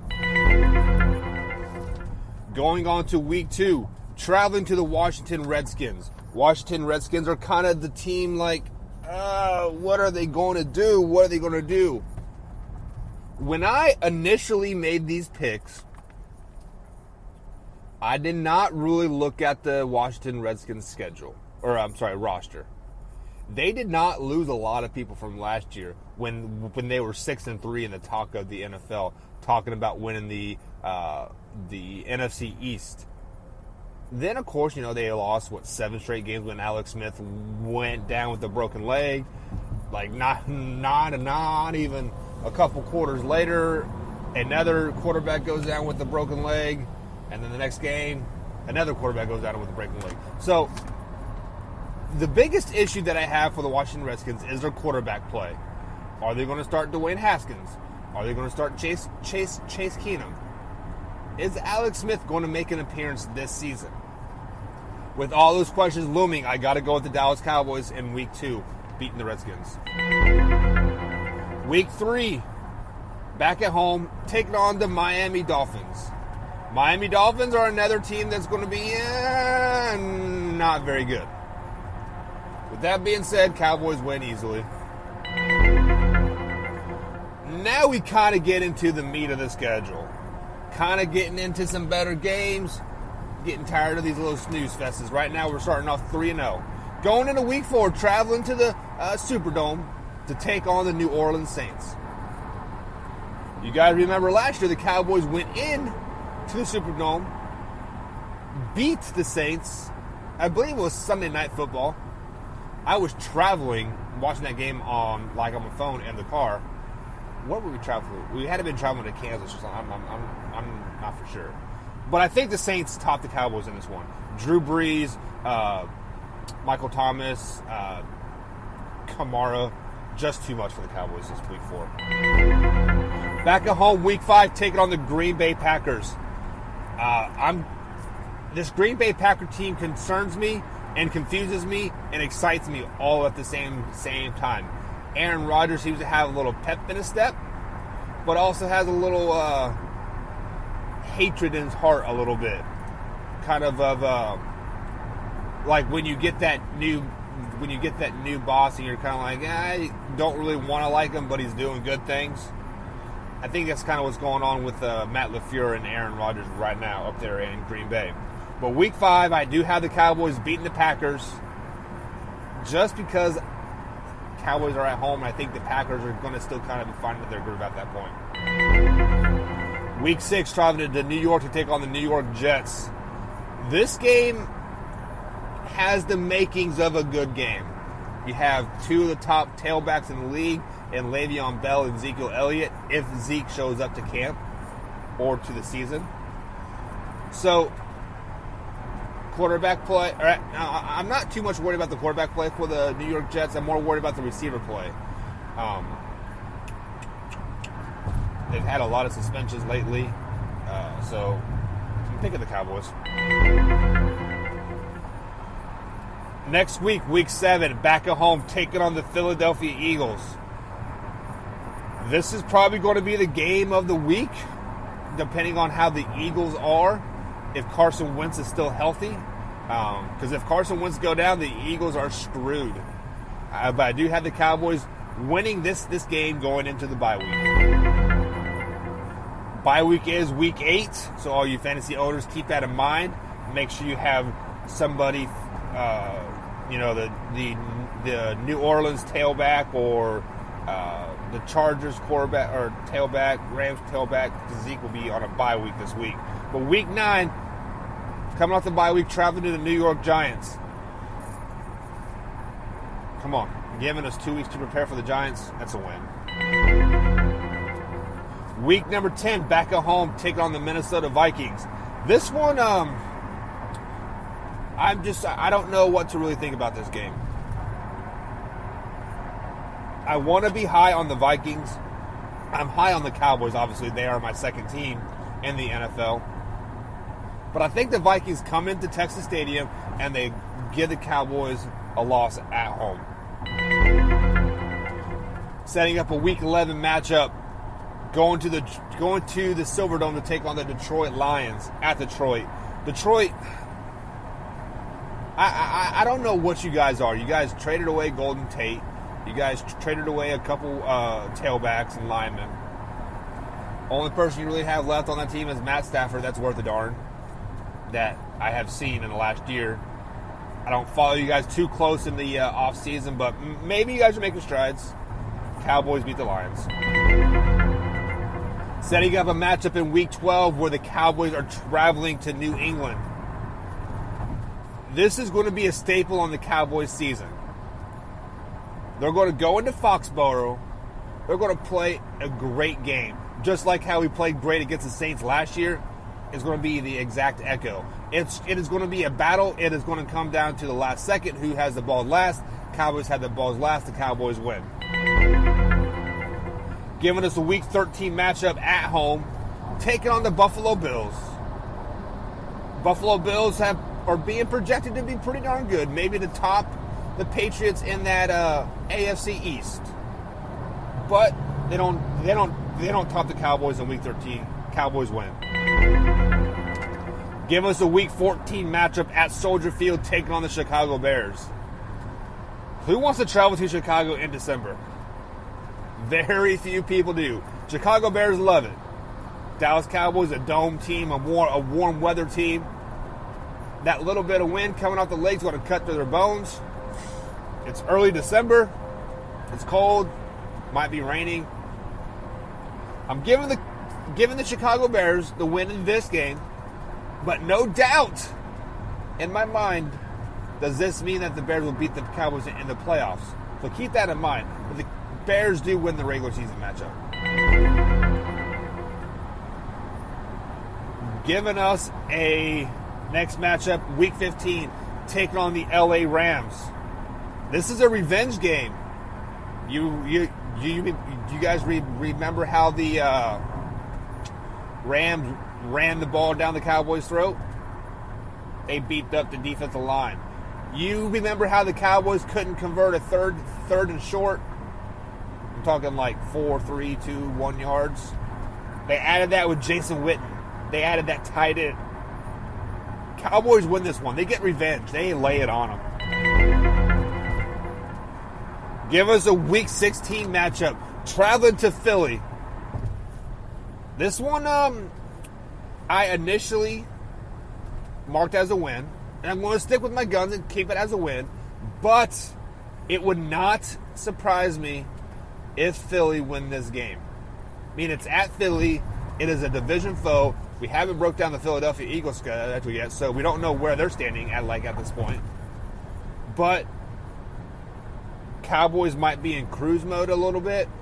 But I do have the Cowboys winning this game because they're going to want that division title first seed. Or the number 1 seed, I should say.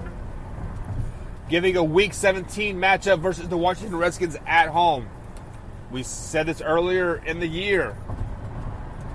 The Washington Redskins team isn't the concern. It's the quarterback play. What quarterback are you going to have? Is it going to be Chase Keenum? Is it going to be Dwayne Haxton? Is Alex Smith going to make an appearance in this last game of the year? It doesn't really matter because Cowboys are just too much for the Washington Redskins. So if you guys were keeping tally, I'm giving the Cowboys a 13-3 record this season. Is that a little bit of a stretch? Yes, maybe. But at the same time, it is not unrealistic. The Cowboys are solid from 1 through 11 on the defensive side, 1 through 11 on the offensive side. They pretty much have their special teams set. They have the backup set. The only thing the Cowboys are really doing this preseason is filling like 4 or 5 roster spots for some depth at some position, basically some kickoff special teams, some kickoff returns special teams. Cowboys are loaded. This is the most loaded roster I have seen on the Cowboys since Michael Irvin, Deion Sanders, Emmitt Smith, Troy Aikman, those guys. What was that, like 94, 95, whatever that was? My man Marcus knows the Cowboys history like crazy, so I'll ask him later today on the Marcus and Mike show. But 13-3 record that I had the Dallas Cowboys going. The only thing that will prevent them from getting the number 1 seed in the NFC playoffs is that loss to New Orleans. Give me a break. Woo. Hello, allergy season. Excuse me, guys. Sorry about that. But the only way the Dallas Cowboys do not get a number 1 seed is if the New Orleans Saints go 13-3 as well. We have not broke down the New Orleans Saints. It'll be probably next week. So if they go 13-3 and they beat the Cowboys, they'll get the number 1 overall seed because of the tiebreaker. So, Cowboys fans, we need to beat New Orleans. I will take beating New Orleans if that means we have to lose in Philly in week 15 or 16, whatever it was. I said it. I would rather beat New Orleans, get that number 1 overall seed, than not be number 1 overall seed. That's all I gotta say. But guys, this is Clicks. Just for clicks. Michael Buckhouse, live, raw, and uncut sports talk. Join me this afternoon. We out. Hey, you! Listening to RTF Radio. This is Michael Buckheister. I'm with Just for Clicks. Join me live Monday through Friday, 3 o'clock p.m. East Coast time. You have live, raw, and uncut sports talk. Join me. It's a great time, y'all. Big Blue Nation. This is the loyal BBN fan. This podcast is about the Kentucky Wildcats sports program and how awesome they are, showing the nation why UK is the best in the nation. The show will be Mondays during football seasons and Mondays and Wednesdays during basketball season. You can listen to the show on iTunes, RTF Radio, Spotify, or wherever you listen to your podcast. Go Big Blue. Hey guys, I'm Tawana. I'm Michael. And we are the Can't Get Right Couple. We are a fun-loving couple that's been married for 21 years. And what we do is we talk about the little issues that come up in the daily life of a couple. And we make funny videos about it. We download our podcast on Mondays. And you can follow us on iTunes, RTF Radio, Spotify, and Spreaker, among others. Please don't hesitate to download, follow, and rate us on our show. And please, don't forget to tell your friends and family about us. Again, my name is Tawana. I'm Michael. And we are the Can't Get Right Couple. Hi, folks. Dirk Bentley here. Being on the go is a big part of my life. I love seeing new places, meeting new people, and performing all over the world. For energy on the go, for me, it's 5-Hour Energy. It works fast, works long, and it tastes good. With 0 sugar and 4 calories. Try it. It could work for your on-the-go life, too. 5-Hour Energy. Energy on the go. Get 5-Hour Energy at your local holiday. Do you guys like unbiased, truthful, straightforward sports talk? Guys, check out the Marcus and Mike Show. Right here on the RTF Productions radio station, along with iHeartRadio, iTunes, Google Podcasts, and YouTube. Give us a like, comment, subscribe. Follow us on your favorite podcast. Check us out. We upload our podcast 2:30 Monday through Friday Eastern Time. Have a great day. At Farmers Insurance, we know a roof can withstand a lot. One exception being an airborne car. Seen it, covered it. Click for more. We are farmers. Bum, bum, bum, bum, bum, bum. Underwritten by Farmers Truck Fire Insurance Exchanges and Affiliates. Products not available in every state. Who says deck boards have to line up perfectly? The same deck board repeated again and again? Board is right. It's time to get out of line with new TimberTech AZEK multi-width decking at Lowe's. Multi-width decking comes in 3 distinctive widths from narrow to wide. Made from the finest synthetic materials in a range of natural colors so you can create designs and color combinations that go against the grain. Multi-width decking from TimberTech AZEK. See a Lowe's Lumber Associate for details. With the 5, 10, 50, and 100 times the money scratchers from the Virginia Lottery, you get more times the excitement. Because with the times the money series of scratchers, you get the chance to multiply your winnings. Like if I were to multiply how many times I said the word multiply.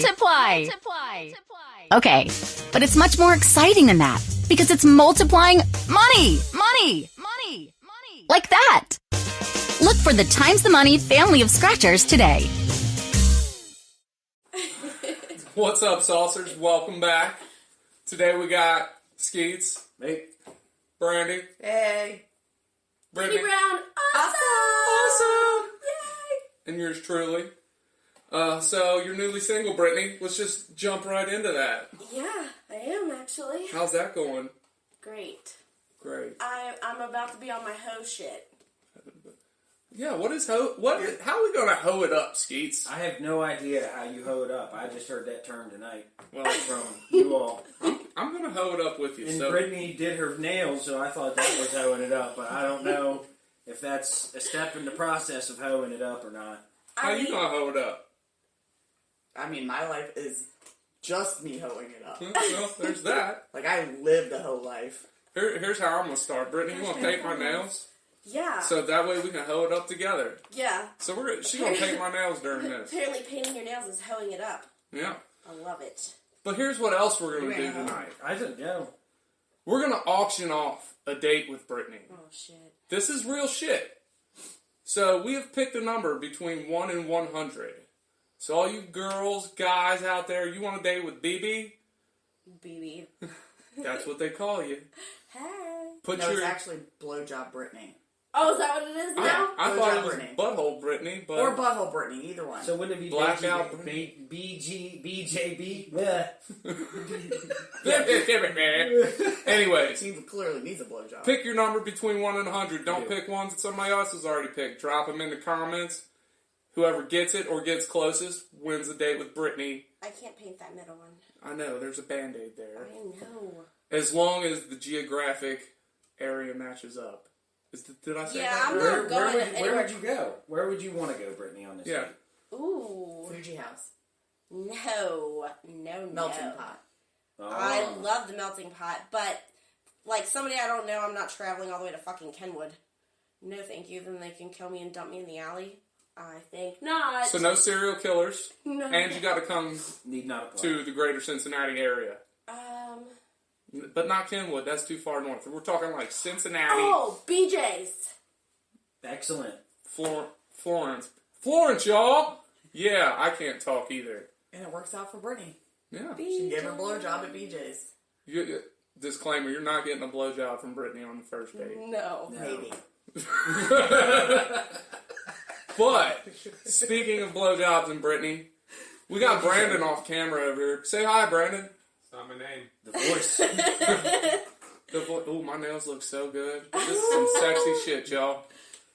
So, my goal is to... But you're only half hoed up now. I'm half hoed up. We got to hoe up. You should do this hand, the other color. Yeah, let's make shit Spice real it up. interesting. Yeah. Look how good I did. He's a spicy hoe. Spicy hoe. So, my bad. Retzel, say hi, Retzel. Hi, Retzel. Brandon ain't my name. You won't say hi right when you call him that either.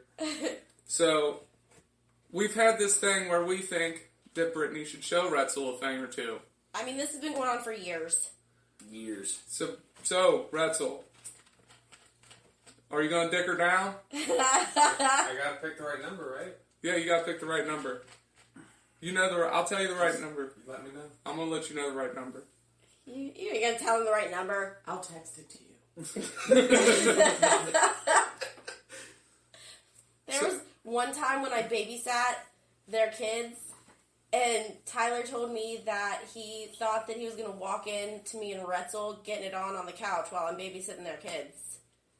That would have been fucking great. Would the kids be asleep? He was hoping that's what he was I would really hope so, because I would be really upset if my baby was just sitting on the couch. Do you remember what I'm talking about at the old house? In the jumper. Yeah, I got to see his nails. She's over here just Nails like, are ding, sexy ding, as ding, fuck. and they're just going to town on my couch. She's jumping in rhythm. I can do it too! So you got anything for us today you want to talk about? No, I had some ideas beforehand. I thought you was writing them down. No, go ahead. What? How was your day? Did you hoe it up today?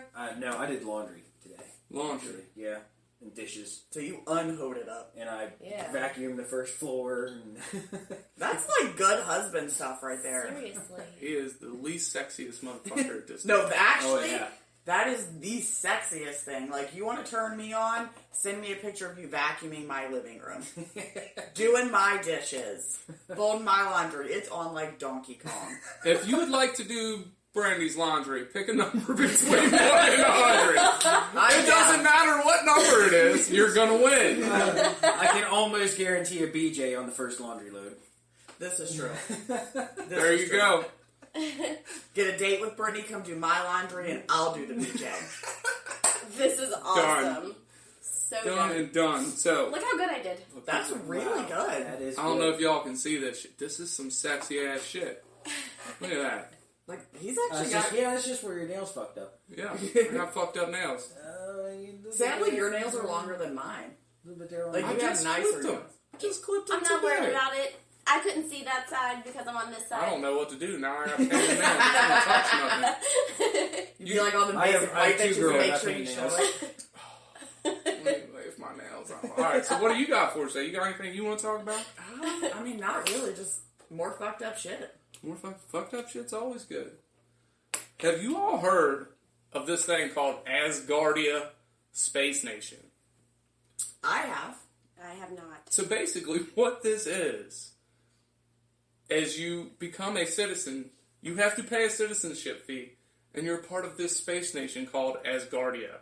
And it's called the Space Kingdom. Space Kingdom. So it's like legit Nation. a space community that you were a citizen at. Is there a movie about this? No. Well, Asgardia is in 4.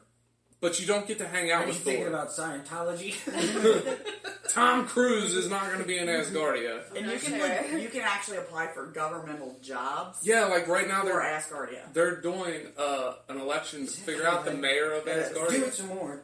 I want to run. Well, Google this, people. Asgardia, the Space Nation.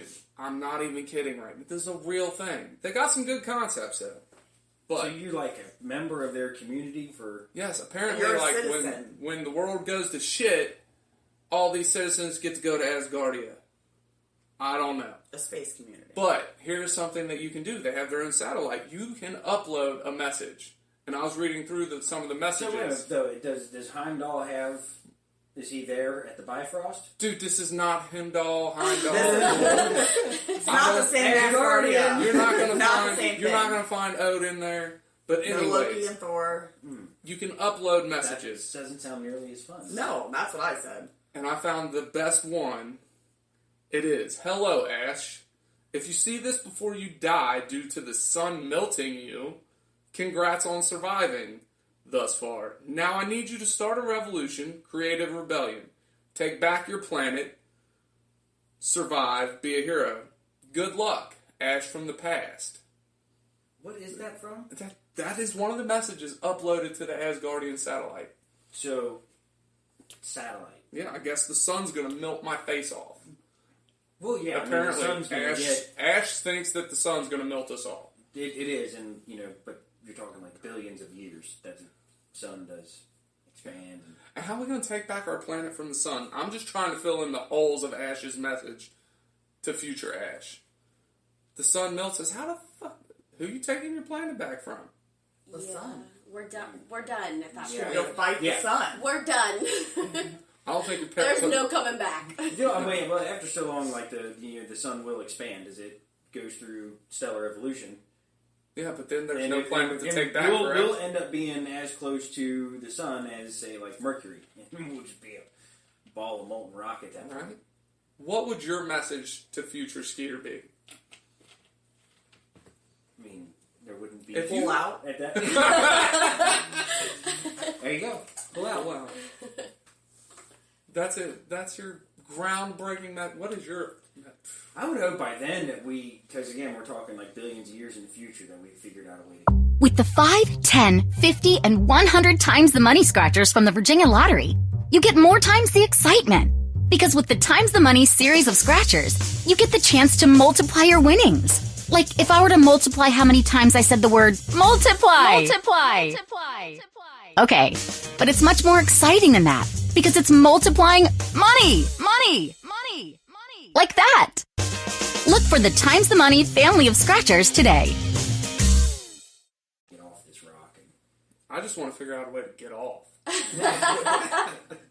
You're married now, so it's very tough. My message? You're single. Yeah, just be a fucking hoe. Stop getting in all these stupid ass relationships. Hoe it up. Hoe it up your whole life. Just be a hoe. Live the hoe life. Hoe it up your hoe life? Hoe it up your whole life. 1 through 100. Unless you can find somebody that does your laundry and your dishes and vacuums and... No, that's not even a turn on to me. She don't do her own laundry. Fuck she care if somebody else does her laundry. Right, who cares? I don't care about Do that. you just like leave it in the basket when it's clean? Absolutely. Yeah, and then like you have like another one there and you throw it in there. No, usually it's the side of my bed. I mean, do you have a basket of clean And then laundry? as your clean clothes gets down so far, do you then put the last remnants away, or then then take that basket, fill it up with Sometimes the I'll just clothes go on to the the side mall of and the buy bed? new clothes. Yeah, I've never seen Brittany wear the same clothes twice. No, I've set up a system at home. Like when we've got all of our stuff hanging up. When you take it out there, right, and you take it off the hanger, then you hang that empty hanger up over in the hanger section. And then either I or Tanya takes the empty hangers downstairs to the washer and dryer. This is so much for my Laundry. brain to handle. And she will also bring down the laundry and do it and run it through. And then sometimes it depends on which one. Most of the time, she'll take it out of the dryer, and then take it upstairs and leave the clean clothes in the basket, and then I put it all away. Wow. Again, This is interesting. Wow. This is a hell of a lifestyle. Because I don't. I live that. can't grasp this. This is too much. We pretty much just This is live too out of much. baskets. Again, I will say that Skeeter's the least sexiest motherfucker. What message are you sending to I'm me? pretty sure that most women right now are fawning over him. Pick a number between 1 and 100. And then take it up to time. She's like, I'm not sharing him. He's I'm boring as hell, though. I like staying at home and watching movies or playing video games. And doing laundry. I like staying home and beating my meat over the sink, but I don't think everybody wants to know that. Well, they do now. Yeah, you know. Here's another kind of funny one, too. Well, we didn't even get to... Did we get to your... Was there anything else besides hoeing it up? That was the next one. No, I just want to be a hoe. I want to wipe away all my marriage, the relationship after my marriage. The relationship after your marriage? Yeah, those are my 3 relationships. I've been in 4 relationships in my life. So my high school boyfriend, my marriage, the relationship after my marriage, and then Brace face. Yeah. And cave. Did you say brace face? And cave. Yeah, in cave. 28-year-old man with braces. I mean, First of all, I love him. I love him to death, like, as a person. he was funny. He's He was funny. He's a funny person. His gym selfies are lacking. So then though. what is it then that braces. you are out looking for? If that's, because if he was what? He was a boring Dick. guy? Because you said you liked who he was. No. He was not boring. He was a lot of fun. We had a lot of fun together. We did a lot of stuff. We did a lot. He just couldn't keep his braces off of other faces. So he cheated on you? Is that what that was? Yeah. Okay. Yeah. Alright. Multiple times, I'm sure of it. Okay. I completely lost my train of thought because of that. Thinking of those braces. Well, there you go, It's guys. bad Be when your boring, kids stay even at make home, fun and of don't them. go out First and of cheat on all, girls. I'm gonna say kudos to a grown-up who wants to fix their teeth because they couldn't do it when they were a kid. Guys. Why couldn't he do it while he was a kid? I mean, he had, like... I was prepping for later. Yep. What? Huh? What? He was planning something over the sink. So basically, what we're getting at here is Brittany just wants to go out and do some hood rat shit and be ratchet. Ratchet as fuck. Ain't nothing wrong with that. Rat. That's what ratchet is hood rat? Yeah, I'm gonna go get my hood rat on when we get off here. I'm gonna go strip club. I don't care, male, female. As long as I get to see somebody naked. But I'm sick, so I'm gonna go home tonight. she's gonna end up somewhere. Living her best life. Hood rat as fuck. Next thing, have you seen the Momo thing? I can't even call it a challenge because I hate the word challenge. Look, this thing is a fucking hoax, people. Yep. The statue is called Mother Bird, and it was created by, let me see if I don't butcher this name, Keisuke Aso. Most people think it was Midori Hayashi, but it was not. But the shit is creepy, but it ain't real. Yep. And that's all you got. That's all I got. I think we should stop doing the Momo challenge and do the Momoa challenge. Let's flood Facebook with Jason Momoa. I think people just need to spend 2 seconds and do a little bit of research before reposting shit. I'm not gonna lie, when I first read it, it creeped me out, and I do have children, and it's disturbing as a parent when you like think that this is possibly a real thing. Like it's creepy, but you're right. Do some research. The first one that I heard was behind the YouTube Kids, and yes, I heard that it's connected to that. But thing. Didn't we watch a video with it in there? Yeah. But the video you watched was not a YouTube video. That's what they're saying. They're not actually YouTube videos. People are, because it's becoming a thing, people are actually making the videos now with it in it and being like, oh, this is real, see? If you know anything about YouTube or anything like that, then you Which also know hopefully that you do, because there's a you're name for watching the this on video YouTube. and there's a channel for the video. And that kind of content, if found on that channel or whatever, then they're going to shut the whole entire thing down, not just one video. And that person, in like an edit of the original YouTube Kids article that I read, was that we contacted YouTube Kids and reported the video, and it's since been removed. Right. I mean, that whole channel should have been shut down, not just the video taken down, and there's no name given for the video, so it just, you know what I mean? Like, upon initial reading it that way, I was just skeptical of it. Right. And Well, it needed more information. And then I found out more about the Momo Challenge, and that thing is well, scary. all I have to say is, creepy as shit. whoever this Kaisuke Eizo, your shit's creepy. It is creepy, but this is making him a lot of money. And no, kudos for art, but it's fucking creepy. Yeah.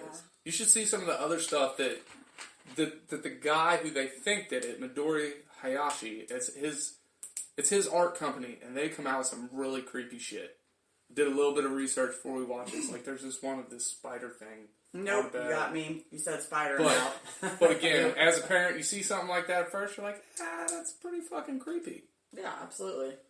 Yeah. I think it's a pretty good reminder though, just to know that you're active in whatever your kids are interested in as well. Oh, absolutely, because it brought me to looking through my kids' stuff and having the talk with them. Like, if you see something creepy or you see something bad, let me know. So I do think it brought up good conversation with people's kids. Yeah.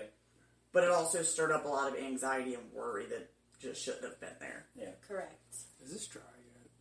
It should be. It's like that fast dry shit. I forget which show I saw it on. It was like, the actual threat of zombies is not on the rise, but the fear of zombies is on the rise. I parent I'm a medieval parent. I have nothing but daughters, and they all need to be locked up in a fucking tower somewhere, protected by a mean ass dragon. And if you can slay that dragon, then we need to have fucking Sasquatch or a Yeti there as backup. Actually, just line the tower. Not like that you want or anything like that. You're gonna have backup more there. Yeah, we need more. We're just gonna line the fucking, put a fucking moat of momos around the fucking tower. Wait a minute, momos or momoas? Ooh, I'm in the tower of Momoas and that's it. Lock me up. No, I think most dudes would be in the tower of Momoas in there. I mean, shit, I'm straight, but Jason Momoa is Jason Momoa. Right? Like, he makes me want to have hair. And I'm a beautiful bald man, damn it. You are. You rock the bald. You don't care for Momoa? I'm not into No, it she's at fucking all. weird. At all. So Jason Momoa, you don't need to pick a number between 1 and 100 because she Don't don't care want for me, and I'm giving out the blowjobs. Well, then, you do not need to do laundry, Mr. Momoa. No, you don't. I will do it for you. As long as you sit there watching me naked. Or doing push-ups. Or what was that thing? I forget that dance. That the New Zealand haka. Yeah, I couldn't think of the Oh, name. yeah. That got my blood running. I mean, it's Jason Momoa and then him just going, ugh. I'm like, yeah. Did you imagine yourself in stirrups? Oh, yeah. And I'd probably be hood with him. Oh, that man. Hi, it's Jamie, Progressive's Employee of the Month, 2 months in a row. Leave a message at the... Hi, Jamie. It's me, Jamie. I just had a new idea for our song about the Name Your Price tool. So when it's like, tell us what you want to pay, hey, hey, hey, and the trombone goes, blah, blah, blah, and you say, we'll help you find coverage options to fit your budget. Then we just all do finger snaps while a choir goes, savings coming at ya, savings coming at ya. Yes? No? Maybe? Anyway, see your practice tonight. I got new lyrics for the rap break. Progressive Casualty Insurance Company and Affiliates. Price and coverage match limited by state law. I'm just not into him like that. Because you're fucking weird. You like braces. I'm different. Bet if I put braces on Jason Momoa, you'd hop on I'm him. different. No. Bet I throw a You're throat into tat braces? on him and you're all on it. No. I mean, have you seen his wife though? Like, no, I'm sorry, people, but she is punching well over her league. Absolutely. Who's this again? Like, all right. What's her name from Bill Cosby? It was the oldest daughter. Yeah, I know who you're talking Oh about. God. She used to be married to Lenny Kravitz. Yes. Like Lenny Kravitz is more her speed. But like you see Jason Momoa, and you're like, her? She's like, got golden pussy. Did she? Well, that was, he lost a fucking bet. But you know, he was like in love with her from a young age. So like he'd always had a crush on her, and then he actually finally met her, and they From just the Bill Cosby days, he had a crush on her or something? I don't know if Bill Cosby had a crush You on want to her. know what I think? I think This guy did. I think everybody thinks Jason Momoa is so hot because everybody thinks Jason Momoa is so hot. It's like one of those Did you didn't watch Game of Thrones? No. So you wouldn't understand. I don't. Oh, yeah. But here's the thing. So they're thinking like, wait a minute, hold on, Game of Thrones. Oh, I was talking about this with somebody the other day. Most actors that you find attractive, if you took them out of their power position, they're not attractive. Exactly. Jason Momoa is one of those people, if you take him out of position, he's still attractive. I don't think so. Tom Hardy, God love him, he's a good-looking man. But if Tom Hardy was not famous, he would not be considered as attractive as he is. I disagree. If I saw Tom Hardy, like... You like braces. In the next cubicle, I'd be like, come here. Did you say and I feel that way about Jason. Power position helps an ugly dude. Oh, Right. absolutely. And they're not ugly. Don't get me wrong. Like, they're not ugly. But if, God damn it, if I was famous, y'all motherfuckers would be wet in your pants right now. Wet. I completely agree with this. I do. I agree. Yeah, what? They're probably wet anyways. I'm just saying, even if Jason Momoa wasn't famous, though, and he walked past my house, I'm raping him. And I don't condone rape. She's raping the fuck out of him. 1 out of 2 people like rape, so... The struggle snuggle is real, people. She'll Bill Cosby him. Cosby. You want my pudding pop? Speaking of Cosby, I hope he Cosby'd fucking R. Kelly with the couple days he was in there. I think R. Kelly deserves Super Rape Sunday in prison. Super Rape Sunday. Like, I just think... Followed by Mega Rape Monday. Yes. Wow. I'm serious, man. Like, who get... Don't even get me started. No, right. I just threw something at you, and I didn't even mean to. But with that being said, I'm out of shit. You all got anything you want to add? You mean all those notes and you got nothing? I went through all the notes. You're not good at taking notes. Well, sometimes I figured my co-host would bring more to the table. My heart's broken over my breakup. So make sure you put your numbers in. I see there's a heartbeat there. I got a heartbeat. I'm just kidding. It's really short. My heart is not broken. That was a joke. Gosh. You're all cut up over it. You're hoeing up with painting your fingernails. I'm planning my next move. Trust. Hoe moves. The first move is picking a number between 1 and 100. Right. And I'll give you a hint. It's got 2 numbers in it. This is a real thing. Like, this is not a joke. She is legit going to go out on a date with one of y'all. I really am. That's not a joke. See? I will ensure this. So pick your numbers, people. But with that, I think we're done. So in the meantime, in between time, stay awesome. Say bye, everyone. Awesome. Bye. See ya. Now you're going to Get at me, Jason Momoa. You're going to sit and watch Tom me Hardy. until he hits stop. Ryan Reynolds. Say Metro by T-Mobile got the best deal in wireless, and it's all for you, all for me. Just switch quickly, because Metro has 2 lines for $80 and 2 Samsung Galaxy J7 Star phones for free, plus Amazon Prime included. That's the way wireless should be, only at Metro. Plus sales tax and activation fee. $50 plus rate plan required. Not valid for numbers currently on T-Mobile network or on Metro in past 90 days. Offer subject to change. Offer valid for new Amazon Prime members. Amazon Prime has a $12.99 per month value. Restrictions apply. See store for details and terms and conditions. Say Metro by T-Mobile got the best deal in wireless, and it's all for you, all for me. Just switch quickly, because Metro has 2 lines for $80 and 2 Samsung Galaxy J7 Star phones for free, plus Amazon Prime included. That's the way wireless should be, only at Metro. plus sales tax and activation fee. $50 plus rate plan required. Not valid for numbers currently on T-Mobile network or on Metro in past 90 days. Offer subject to change. Offer valid for new Amazon Prime members. Amazon Prime has a $12.99 per month value. Restrictions apply. See store for details and terms and conditions. With the 5, 10, 50, and 100 times the money scratchers from the Virginia Lottery, you get more times the excitement. Because with the times the money series of scratchers, you get the chance to multiply your winnings. Like if I were to multiply how many times I said the word multiply. Okay, but it's much more exciting than that because it's multiplying money. Like that. Look for the Times the Money family of scratchers today. Hey, you! Listening to RTF Radio. This is Micah Buckheister. I'm with Just for Clicks. Join me live Monday through Friday, 3 o'clock p.m. East Coast time. You have live, raw, and uncut sports talk. Join me. It's a great time, y'all. Big Blue Nation. This is the loyal BBN fan. This podcast is about the Kentucky Wildcats sports program and our awesome AR, showing the nation why UK is the best in the nation.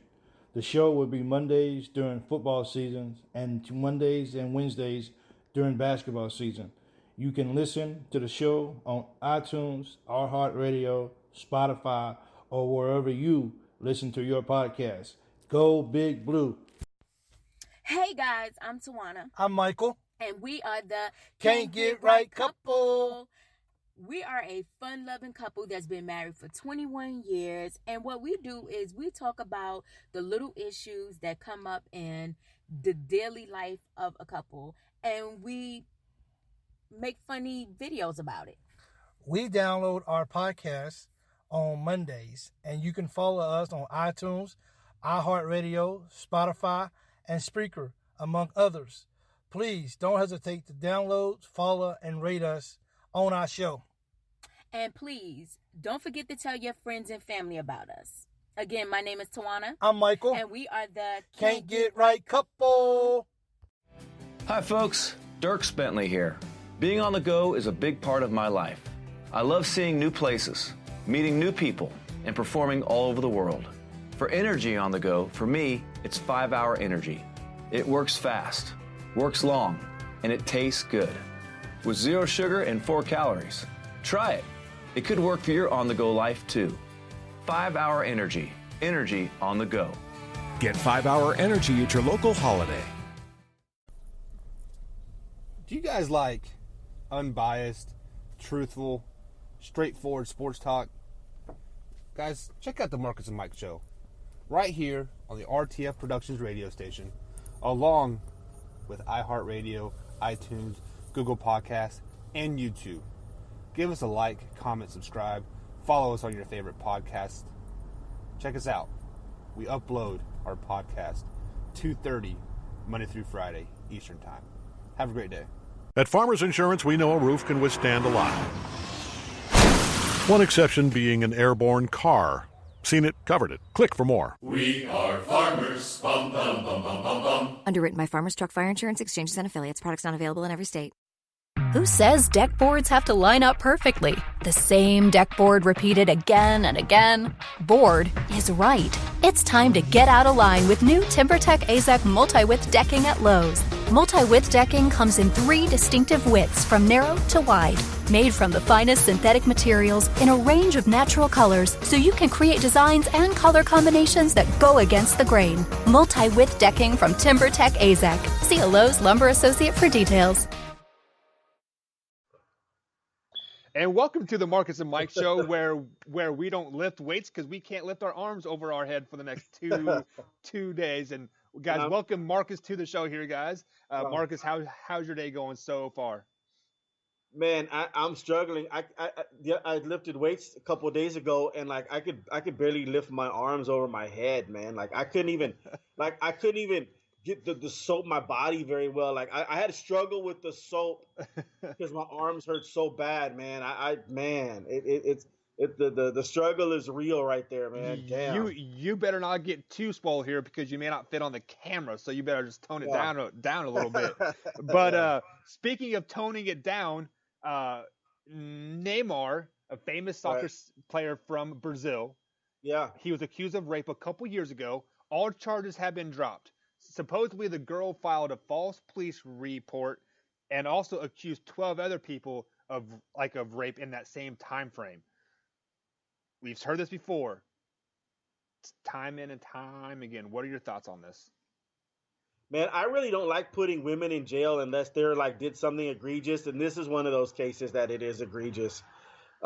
She should be in jail for a couple years, not for 50 years or anything like that. Even though, man, accusing somebody of rape, I know there's some people out there that'll say you should get just as much as time as for an actual rape. I don't totally agree with that, but this lady, whatever her name is, and we haven't even got her name. Her name needs to be put out there in the public so everybody can ridicule her like they did Neymar.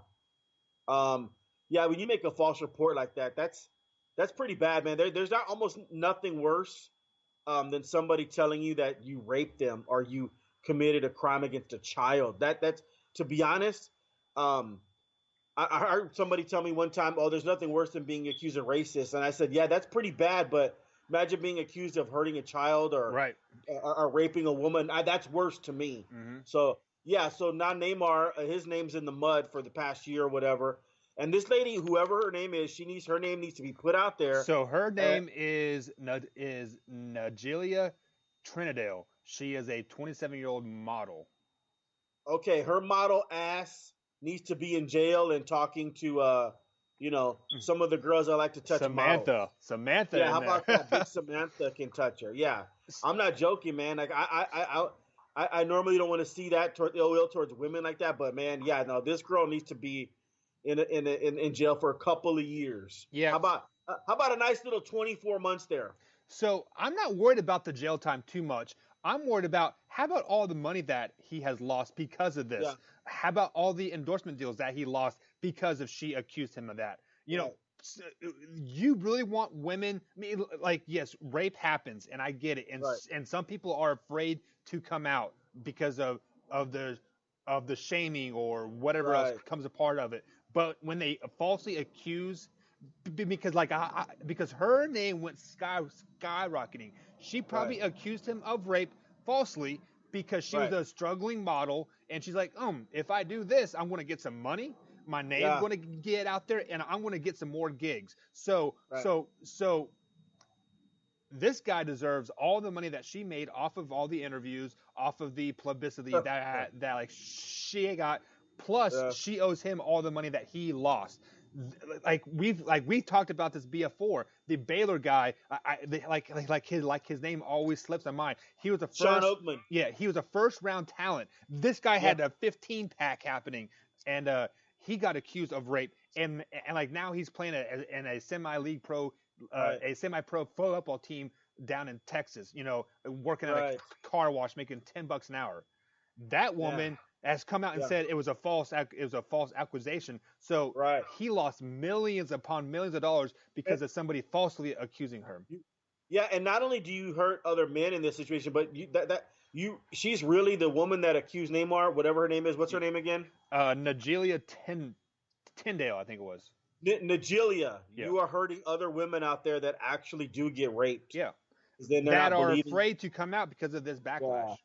Yeah, so that's terrible, man. Well, I'm glad that he doesn't have to face anything. Now, I'm glad he didn't do it, I guess. I wasn't rooting against or for or against, but I'm just miffed at it. It's crazy. It just baffles me that, this is this, if this were to happen, say I went out and I went to a party and me and this girl got drunk and she accused me of rape and they're going to take her word for it. But it could have never have happened. But yet my life is ruined, and there is no rebounding from that at all. So a average Joe, it sucks. Luckily for him, he is a big enough name, a good enough talent that he had money set aside. I'm assuming he is financially well off. But if that were to happen to anybody else, Oakley guy from Baylor, their lives are ruined forever. Sean Oakman. And Nick, I'll give you a little bit of story. Back in 1996, our Dallas Cowboys, Michael Irvin and Eric Williams, got accused of rape, and then they were eventually acquitted. And Michael Irvin said after that he's taping every sexual encounter. So he did. He set up cameras in his room, in his bedroom. I don't blame him, because now, you know what? I mean, that covers his ass. So now if a lady goes, "Oh, Michael Irvin raped me," he can wake up like, "Oh, really? Yeah, I got the DVD, man. Here's," and he can give the DVD of the actual sexual encounter to his lawyer. His lawyer can show it to the prosecutor or the district attorney, and then the charges will just be like dropped. Right. So you know what? I mean, if you're that famous. Yeah, but still, if that were to happen, your name still gets brought up. So you Google search his name, it's going to come up rape. Like the very first search will be rape. So even if he has it on tape, if somebody accuses him like rape, it's going to be mainstream news for like a month or two. People are going to talk about it, and it's always going to be on the internet. But tape is powerful. I mean, at first I was like, he's going to tape. Oh, I get it. Okay. Right. I mean, because, man, I guess I would be gun shy too after that. I probably would tape all my sexual encounters if I'm famous. Right. But the tape's pretty powerful, Mike. I understand your name get thrown in the mud, but if they come out and say, "Hey, there's video and there's no rape," that's pretty powerful. Yeah, but the video is powerful. You know what I mean? But let's say that happened to like me and like I go apply for like for like a new job, and somebody Googles my name. That first thing that's going to come up is like rape. And, us regular guys. Yeah. Mm-hmm. It's even if it's on tape or not, it's still going to be on the internet. Michael Buckheiser raped some. Right. It's just going to be crazy. Yeah, it's crazy. Let's go on and move past that. I'm glad Neymar's name has been cleaned. I did read the article. They said they're going to revisit this incident in 15 days to see if stories start to change or like anything like that. So yeah, she needs at least 2 years in the penitentiary. Yeah, she needs to be punished Maybe for her more. crimes. Yeah. So, but speaking of being punished, I was about punished earlier today. Tyreek Hill gets carted off the field with an apparent leg injury. My inbox was going crazy. All of my friends up in St. Joe watching the Chiefs camp said it looked like he just fell down with and my first thought was torn ACL or like Achilles. Yeah. Luckily, it was just a bruised quad, and they said he should be fine. My question to you, Marcus, is Tyreek Hill the one player the Kansas City Chiefs cannot lose besides Patrick Mahomes? Well, yeah, Patrick Mahomes is number one. Yeah, I mean, Tyreek Hill is the key to the Super Bowl, if you want to get technical. I think without Tyreek Hill, I think Patrick Mahomes is good enough, and Sammy Watkins and your new toy over there, McCole Hardman, second-round pick out of Georgia. I think that Mahomes is good enough to win, to still go 11-5. But Tyreek Hill is that special talent, man, that takes you over the top, and it's just impossible to defend. So, yeah, I mean, to win the Super Bowl, to almost guarantee it, you can't afford to lose Tyreek Hill. So that was good news. It was just a bruised quad, and I'm sure a lot of the country they were applauding when they see him down on the the cart coming to get him. Yeah. And I think that's kind of silly too, and a little childish too, because we don't know what happened, man. And those people that would be applauding don't know what happened either. Right. So yeah. Anyways, Gagatti's okay, and no, I don't think you can win a Super Bowl. I think you need Tyreek Hill, and I wouldn't have him play in any games. I'd have him go through all the practices, but I would not put him out there in a game situation in the preseason games. Yeah, so the reason why I asked you that question is because we reported yesterday that A.J. Green is out for 2 months with apparent ankle injury. The Falcons have come out and said Julio Jones is not going to play any preseason games just because of what happened to A.J. Green, like you alluded to earlier in the show. So my question to you is, do we just need to do away with preseason games totally? I think they're good for the players that are getting their last chance at trying to make a roster.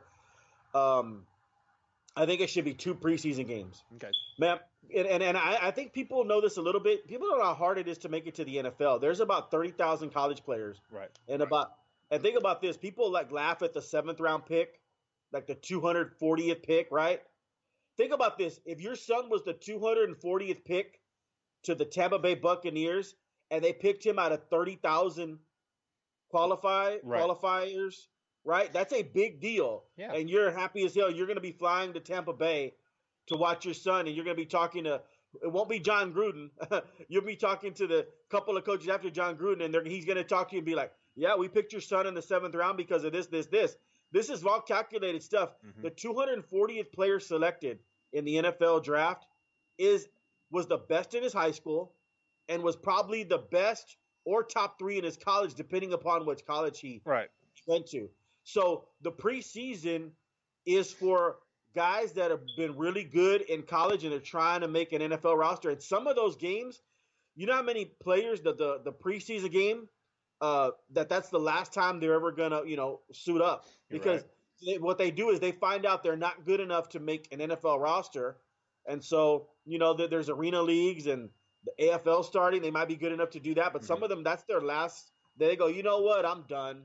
I got cut by the Detroit Lions. I'm not even going to try anymore. I'm going to go do what my degree says, I'm supposed to do. So, no, I think there should be 2 preseason games, and no starters really should play. You could probably play the quarterback maybe 1 or 2 series in each game. Right. But that's, like I told you last week, Dallas probably knows their 1 through 44. They know their 22 starters, and they know their 22 backups. These preseason games really is to get a little bit sharp, and then the last preseason game, or even the third to last, it's for those 9 roster spots, and there's about 40, 50 guys clamoring for 9 roster spots. So I like the 2 preseason games for that, but we don't need 4, man. Do you agree with that, right? And sometimes I cannot stand games 3 and 4. They're horrible. Ready for this one? Sometimes the Cowboys in their heyday have played 5. Look that up. We played 5 that's insane. Right. Yeah. So yeah, I would do away with 2 of the preseason games. I wouldn't scrap it totally unless, like, the Texans are going to practice against the I think it's the Saints and the Packers. Right. They're going to do scrimmages with them. Unless they incorporate a lot more of that, then if they want to get rid of the preseason just totally. But there's a lot of practices the joint practices that they're doing more and more now. Yeah. So, yeah. Yeah, just to add to your point there, I would totally cut out the preseason games totally just because of the joint practices that are happening. Because if you go to if you go into camp and go into these joint practices knowing that there's going to be no preseason game, you are going to treat those scrimmages just more like a game. You are going to go a tad bit harder to make that roster spot. And I understand usually the preseason games are for the fans that can't make it to the regular season games, can't afford to go to the regular season games. Like the Kansas City Chiefs right now are basically giving away preseason tickets to their games. So it is fun to take the kids to a preseason game, yada, yada, yada. Like, I get that. But as far as the injury standpoint, a longevity of my career, if I'm playing in the NFL, I don't want to play any preseason games. I want to go into a joint practice or a scrimmage with a list of scripted 60-some plays, run those 60 plays, run those 60 plays on the other side of the ball, and call it a day. I don't want preseason games. If I'm an up and coming player or I'm struggling to make a roster or something, I'd like to play in a preseason game. But I just thought of this name just come to mind. If I'm Byron Jones of the Cowboys, even Chidobe Awuzie on the other side of him, or any I don't want to play in any preseason games. You're right. Yeah, I just don't. I mean, I already know I'm going to start for the Cowboys. I'm doing joint practices and I'm practicing. Why the hell would I want to go out there and face Tyreek Hill in a preseason game? Here, I'm Byron Jones, and then me and him get caught up, and we both come down wrong. Fuck the hell with that. Yeah, you're right. If the NFL really is looking for that diamond in the rough in the preseason, 9 times out of 10 they usually don't find that diamond in the rough. If they're really looking for that, if they're really looking to build talent in those four games, have a minor league system. You should have put money into the AAF, had them be your minor league system, and farm players up. They're the only league that doesn't have a minor league system. NBA has a G League. Major League Baseball has AAA, AA, Single A. Hockey has the Canadian League. So maybe it should be the XFL. There's a lot of money in that. But what the NFL will tell you is their farm league is college football. Right. So if they want to go that route, that's fine. But if you are going to use college system as your farming system, pay those guys what they're worth then. Yeah, no, give them a sniping. I agree, and that's why. And it can't be a farm system though. That's why they play until you cannot come out until after your junior year. Those guys are, you're a redshirt sophomore. You have 3 graduating classes. You have to be 3 years removed from high school. 3 years, yes. So that's why that's their farm system. So those guys are really, really evaluated. You can evaluate these guys for 3 whole years. So, yeah. Yeah, you are exactly right on that. As far as I guess the college system being the farm system, but I don't know. I don't know. Hey, I'm gonna throw you a question here. It's the same sports topic, but you ready for this one? Ready. The Chiefs are 15-2 to win the Super Bowl. 15-2, right? Man, would you have the balls to throw? Because it would be too scary for me. You have the balls to throw $100,000 in Vegas on the 15-2, which means if you break down the 15-2 odds, it's 7.5 to 1, right? Yeah. Because you have the 15. So if you put in $100,000 on the Chiefs to win the whole thing, you'll go collect your $100,000 back, and you'll get $750,000. So you get 7.5. Man, if can you imagine you celebrating the Chiefs win a Super Bowl, and then you say, honey, we're gonna fly to Vegas now to collect to get back our $100,000 and collect our $750,000. If I was, how great of a day would that be? That would be a magical day. I don't think I would do that because I could find other ways of spending $100,000. But if I had the money to blow, I would. Yeah. I would go with like a dark horse team. Like honestly, just like I would like to plateau over that $1 million mark. So go with the Raiders or somebody just like that. No, but here's the thing: I need to win. So even if it's it's 15-2, right? I have a feeling that the Mahomes are going to be holding up the trophy. I really do. They're that good. Man, even if you put 10,000 on the Chiefs, right? You get back 75 grand. Mm-hmm.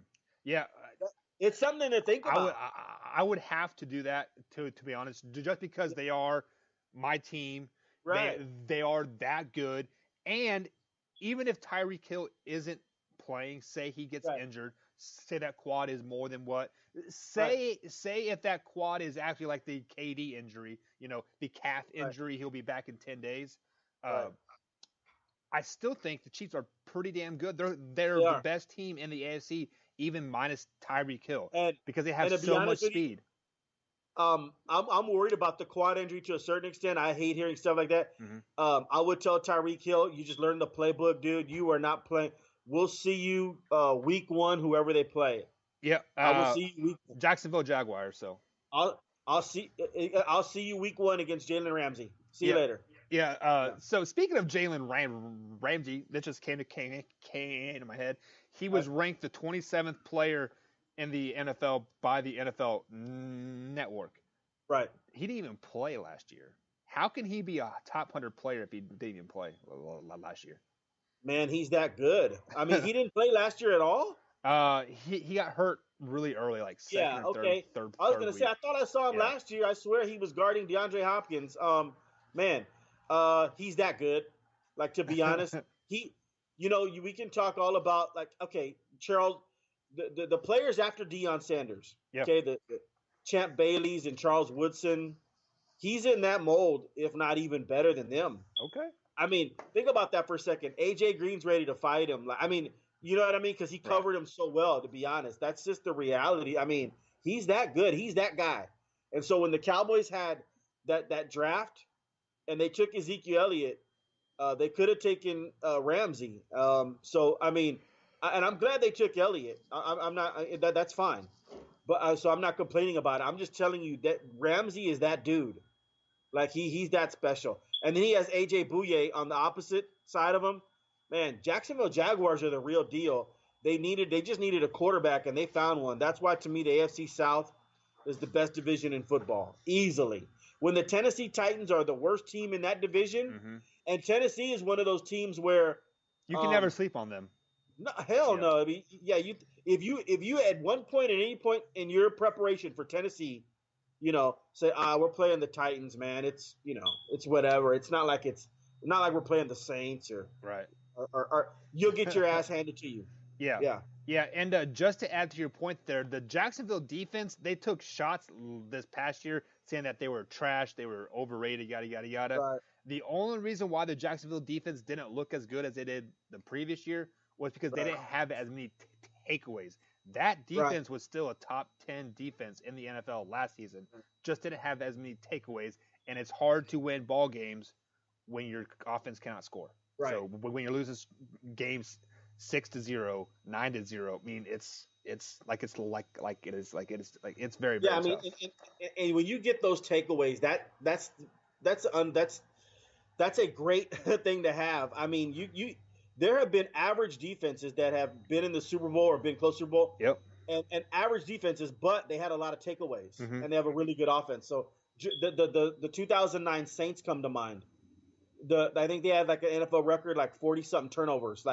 And they were good defense. They weren't great, but they gave Drew Brees all those opportunities. When you keep handing the ball back to number 9 out of Purdue, Drew Brees, number 15 in your program, actually he was 15 in college. I'm dating myself. He wears number 9 now. So, when you keep handing the ball back to him with takeaways, you're going to go far in the playoffs. Yeah, I'm kind of disappointed that you brought up the Purdue because I remember my Kansas State Wildcats playing the Purdue Boilermakers in the Alamo Bowl in 2001 or 2002. I can't remember what year. It was Drew Brees? Yeah, Drew Brees torched the Wildcats up and down the court. Michael Bishop was our quarterback at the time. Right. They had that freaking train running through San Antonio, honking the horn. Oh man, it still gives me a nightmares. Yeah, I mean, Drew Brees was that guy. He ran Joe Tiller's offense there in Purdue. And the only reason that he was a second-round pick, you know why? Why's that?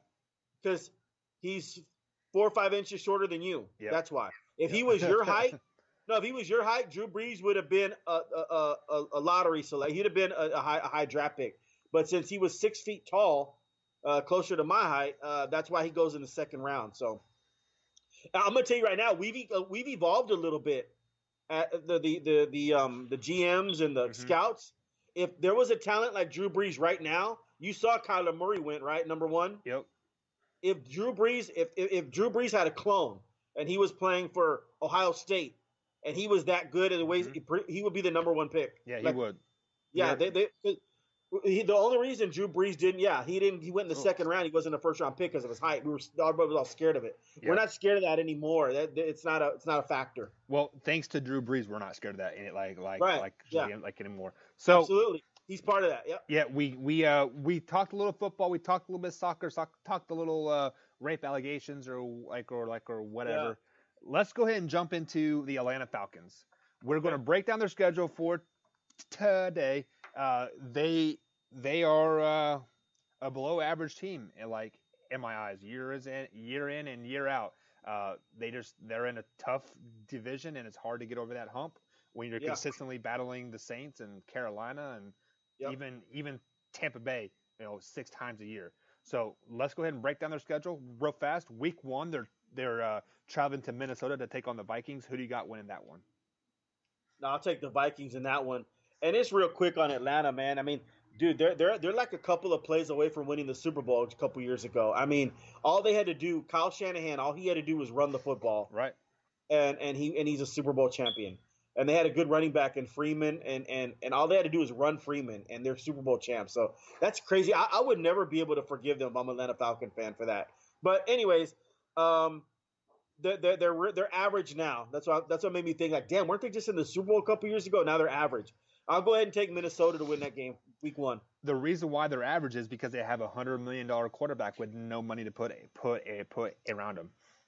Yeah, I still think they should make. Yeah, when the quarterback takes 20% of your cap. Yep. I mean, I wish the NFL. I mean, these billionaire owners. When we talked about this a couple months ago, would take the quarterback and have him a separate salary cap, have him and then have the other 52 players in one cap. I think that would be better for the NFL. Yeah, I think you're right with that as well.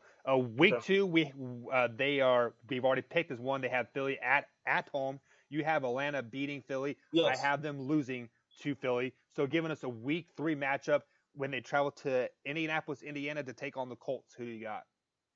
Man, we haven't done the Colts, right? Nope. Man.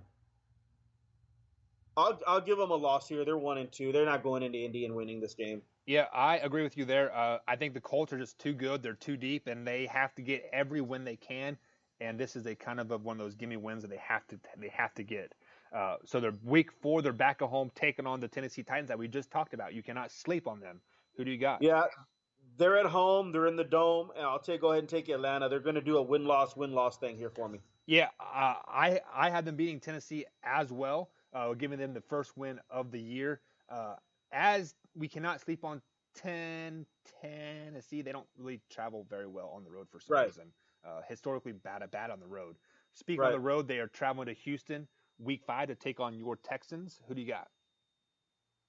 I'll probably be at this game. I'm going to take Houston. I'm keeping with the win-loss theme here. Yeah, I'm going with Houston as like as well. Over these last couple weeks, you kind of made me a Houston fan. You're getting me excited like about their season, watching Hopkins and the quarterback. Names of my mind. Deshaun Watson. I'm going to tell you right now, if just to keep it real with you, if there was no Deshaun Watson, I wouldn't be excited. You know what I mean? Like he think about that guy for a second. At every level of his career, he's always been a badass. Let's just keep it real. I mean. And he had a terrible offensive line, and he took him to 11-5. That was probably the most miracle thing that I've ever seen in pro football, to be honest. Yeah. He was. I watched every play. He was running for his life almost every play, and was still a badass. Yeah. And so imagine they're just if he had a great offensive line. Better. Yeah, they're getting that much better. Yeah. So yeah. Houston is going to be the real deal this year. I think. Week 6, they're still on the road, taking on the Arizona Cardinals. Who do you got? Man, Arizona's secondary is absolutely horrific. I want to take Arizona at home here. You know, I guess I still will take Arizona at home, I guess. Yeah, because I don't think Atlanta's going to be anything great. But I wouldn't shock me at all if, Julio Jones and them boys, got 200 yards. You know what I mean? Like, yeah. So I'll take Arizona, but very reluctantly. Yeah, I'm taking Falcons in this game because of the statement that you just made. The Arizona secondary is trash, and Julio Jones wants to get 3,000 receiving yards this year. He could very easily get 300 or 400 yards in this game. Yeah, he might. Yeah, he might. Week 7, they're back at home taking on the LA Rams. Man, I'll take Atlanta again. I think they upset the Rams. This is going to be a good one. Yeah, I have them losing to the Rams. I have them starting out the season 1-6, and it's a bye week cannot come soon enough for them, like at this rate. So, giving us a week 8 matchup back at home, take on the Seattle Seahawks. Who do you got? There's another cap situation. The Seattle Seahawks have 2 players that are taking up 30% of their cap. Russell Wilson and KJ. Is it KJ Wright? No, Bobby Wagner. Yeah. KJ Wright's a hell of a linebacker. He plays next to Bobby Wagner. But Bobby Wagner just, is one of the highest paid linebackers. And you know what I mean? So, they have 2 players taking up 30% of their cap. So that's going to affect their offensive line, defensive line. There's no more Legion of Boom. Mm-hmm. I like the Griffith brothers, But, nah. I'm going to take Atlanta in this one. They're at home. Yeah, I've been going back and forth on this game. I actually had to check what my Seahawks thing said because I have it highlighted in green and red. So I actually have them losing this game because I think Seattle's defense is just a little bit better than the Falcons' defense, and it's going to be an offensive of shootout more or less. Yeah. So starting their season off 1-7, which is pretty horrendous if you're anybody but the Atlanta Falcons, I guess. Wow. Week 9 is their bye week, and then week 10 they're at New Orleans Saints. Who do you got? Well, let's just keep it real here. I got them losing the next 2 games. So, at New Orleans, that's a loss. Even after the bye week, that's still a loss. Yeah, I had them losing the next 2 games as well. New Orleans is going to be 13-3 or 12-4. Yeah. They're going to be a great team. Cam Newton has something to prove this year. This is a 9th season in the league.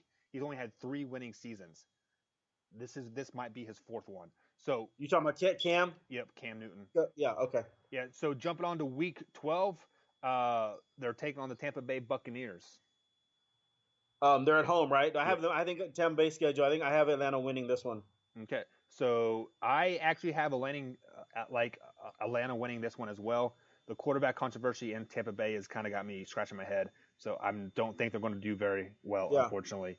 I feel like we just talked about this, the battle in the New Orleans Saints again, this time at home. Yeah, there's one of your quirks in the schedule. The NFL, they have teams play each other 2 times in the month or 2 times in 3 weeks, which is really ridiculous. Yeah. But we haven't done. I'll go ahead and I think Atlanta gets this victory. I'll take Atlanta at home against Carolina. We can say what we want about Atlanta, Mike. I know you have them pretty bad, but I don't think they're going to challenge for the Super Bowl. But they still have great running back, and they still have a pretty good quarterback, and they have a great receiver. So pump the brakes here. I might have them starting bad, but I might have them finishing good. So yeah, I think I have them finishing bad. So that's why So okay. So I went on a rant on this like 2 days ago that I hate when the NFL does this. They schedule back-to-back games, basically, right. And they've done this twice to the Atlanta Falcons. They play New Orleans twice in a month. They play Carolina and twice in a month, and they play Tampa Bay twice in a 5-week span. They have 17 weeks to put in 6 games. They can probably stretch those out like a tad bit. Yeah. But week 13, I had them beating the Saints, and then week 14, I had them carrying that momentum into week 14 and killing the Carolina Panthers, giving them even more momentum into week 15, traveling to San Francisco and thrashing the 49ers. In week 15, who do you got? My boy Jimmy Garoppolo ain't gonna allow that, man. Hey, if Jimmy Garoppolo, if he's even playing by December 15th, I got the 49ers winning. I think the 49ers are gonna be okay this year. So 49ers are winning this game at home. Yeah, I've been hearing that a lot, and I haven't broke down their schedule yet or looked at their schedule, but I've seen a couple people say they're gonna go 11-5. Who knows? Give us a week 16 matchup versus the Jacksonville Jaguars at home. I got Atlanta beating Jacksonville. And I have Atlanta beating Jacksonville as well. I think Jacksonville is going to be one of those mediocre teams, and they need to get a mediocre win. So giving us a Week 17 matchup at Tampa Bay. Did I pick that winner? I'm not sure. I think I picked Tampa Bay probably. We did that in the Tampa Bay schedule yesterday. I'm going to take Tampa Bay. Yeah, I'm sorry. I haven't marked it down yet. Yeah. You have Tampa Bay winning that one. So let me go ahead and mark that in a row for you. What do I got? I wonder what I have Atlanta. I got them 8-8 or something. 1, 2, 3, 4, 5, 6, 7, 8. You have them 9-7. Wow, that's not that they're gonna. I don't think that gets them in the playoffs though. They're gonna be on the outside looking in on that one. Yeah, I have them 7-9 actually. Okay. Ending the season on a 6-game stretch, so making a strong playoff push. So I mean, like if they can get 2 wins earlier in the season out of those 6 or 7 losses that I have, they're definitely a playoff-bound team. So with that being said, looking at a few games here, the first 3 games, I think they're pretty much set in stone on like my side. I don't see them beating Philly at all. The one game that I want to circle, or 2 games that I want to circle, is a Rams at home in Week 7 and the Seahawks at home in Week 8. If they can win those 2 games, because you have them winning those. Yeah, you have those winning those 2 games. They'll be 9-7 on like my side of the game as well. And the thing of it is, I have them losing those games. So there you go. You just found the 2 games that are, if they lose those 2 games or even lose 1, then that's 8-8, and you're not making the playoffs at all. Right. Or that's 7-9. So yeah. So as the season progresses, yes, the November games and the December games, quote unquote, matter more, but these early season games matter too, guys. So that just proves the point here. So with that being said, Marcus, you had them going 9-7. I had them going 7-9. Any closing thoughts? No, I still listen, what I'd hang my hat on with Atlanta, they just signed Grady Jarrett to a nice deal. He's a hell of a defensive tackle.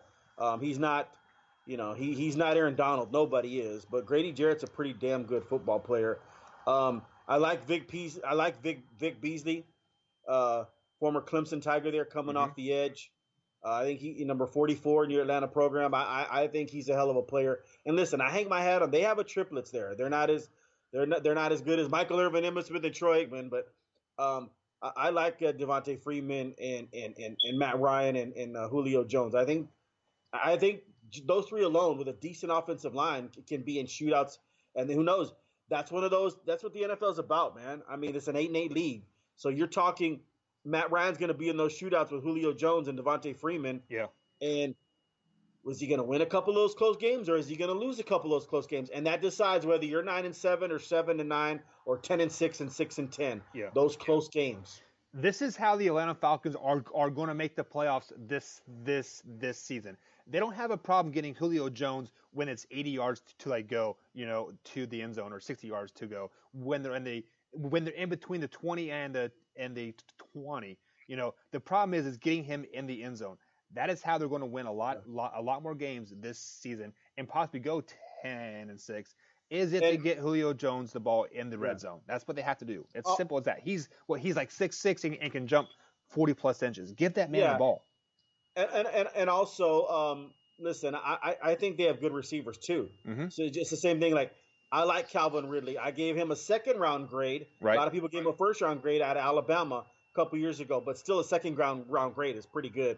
And Mohamed Sanu, I gave him a second-round grade as well when he came out a long time ago. People are sleeping on him because he was with the Saints. Yeah, he was with the Saints and did really good things. So yeah, he with the Bengals as well. But yeah, Mohamed Sanu, I've always liked him. So they have pretty good receivers there: Calvin Ridley, Mohamed Sanu, and Julio Jones. Yeah, I expect them to be challenging a little bit right there. And these games can go either way, and whether they win the close games will determine whether they're 7-9 or 9-7. Their biggest issue, honestly, is they're in the same division with the New Orleans Saints. They could win a division at 9-7 if the Saints weren't going to go 13-3. Same thing with the Denver Broncos. I broke down their schedule last week. I have them going 8-8. They are consistently 8-8, 9-7. If they were in any other division, they would be that battling for the division championship year in and year out. But when you have teams like the Saints and the Chiefs and whoever else, you have to win a lot of games, and it sucks for them, unfortunately. And also this year they're playing the AFC South. Yeah, that's 4 hard games. Mm-hmm. That's not that. It meant it would suck if I was an NFC team this year to have to play the AFC South. Yeah. And this year, the Atlanta Falcons and New Orleans, and they're going to have to play the AFC South. And that sucks. It sucks for them, but it's also better for them because iron sharpens iron. So it just makes them better. So guys, that's going to be it for today's show. Tomorrow we're going to be breaking down the New Orleans Saints and Drew Brees. Many people have them going 13-3, 14-2. We'll see what Marcus and myself has them going. Right. So, guys, join us tomorrow, same time, same place. Like, comment, subscribe, all that good stuff. We'll see you tomorrow. Hey, you! Listening to RTF Radio. This is Micah Buckheister. I'm with Just for Clicks. Join me live Monday through Friday, 3 o'clock p.m. East Coast time. You'll have live, raw, and uncut sports talk. Join me. It's a great time, y'all. Big Blue Nation. This is the loyal BBN fan. This podcast is about the Kentucky Wildcats sports program and how awesome they are, showing the nation why UK is the best in the nation. The show will be Mondays during football seasons and Mondays and Wednesdays during basketball season. You can listen to the show on iTunes, iHeartRadio, Spotify, or wherever you listen to your podcast. Go Big Blue. Hey guys, I'm Tawana. I'm Michael. And we are the Can't Get Right Couple. We are a fun-loving couple that's been married for 21 years. And what we do is we talk about the little issues that come up in the daily life of a couple. And we make funny videos about it. We download our podcast on Mondays. And you can follow us on iTunes, iHeartRadio, Spotify, and Spreaker, among others. Please don't hesitate to download, follow, and rate us on our show. And please, don't forget to tell your friends and family about us. Again, my name is Tawana. I'm Michael. And we are the Can't Get Right Couple. Hi, folks. Dirk Bentley here. Being on the go is a big part of my life. I love seeing new places, meeting new people, and performing all over the world. For energy on the go, for me, it's 5-Hour Energy. It works fast, works long, and it tastes good. With 0 sugar and 4 calories. Try it. It could work for your on-the-go life, too. 5-Hour Energy. Energy on the go. Get 5-Hour Energy at your local Holiday. Do you guys like unbiased, truthful, straightforward sports talk? Guys, check out the Marcus and Mike Show. Right here on the RTF Productions radio station, along with iHeartRadio, iTunes, Google Podcasts, and YouTube. Give us a like, comment, subscribe. Follow us on your favorite podcast. Check us out. We upload our podcast 2:30 Monday through Friday Eastern Time. Have a great day. At Farmers Insurance, we know a roof can withstand a lot. One exception being an airborne car. Seen it, covered it. Click for more. We are farmers. Bum, bum, bum, bum, bum, bum. Underwritten by Farmers Truck Fire Insurance Exchanges and Affiliates. Products not available in every state. Who says deck boards have to line up perfectly? The same deck board repeated again and again? Board is right. It's time to get out of line with new TimberTech AZEK multi-width decking at Lowe's. Multi-width decking comes in 3 distinctive widths from narrow to wide. Made from the finest synthetic materials in a range of natural colors so you can create designs and color combinations that go against the grain. Multi-width decking from TimberTech AZEK. See a Lowe's Lumber Associate for details.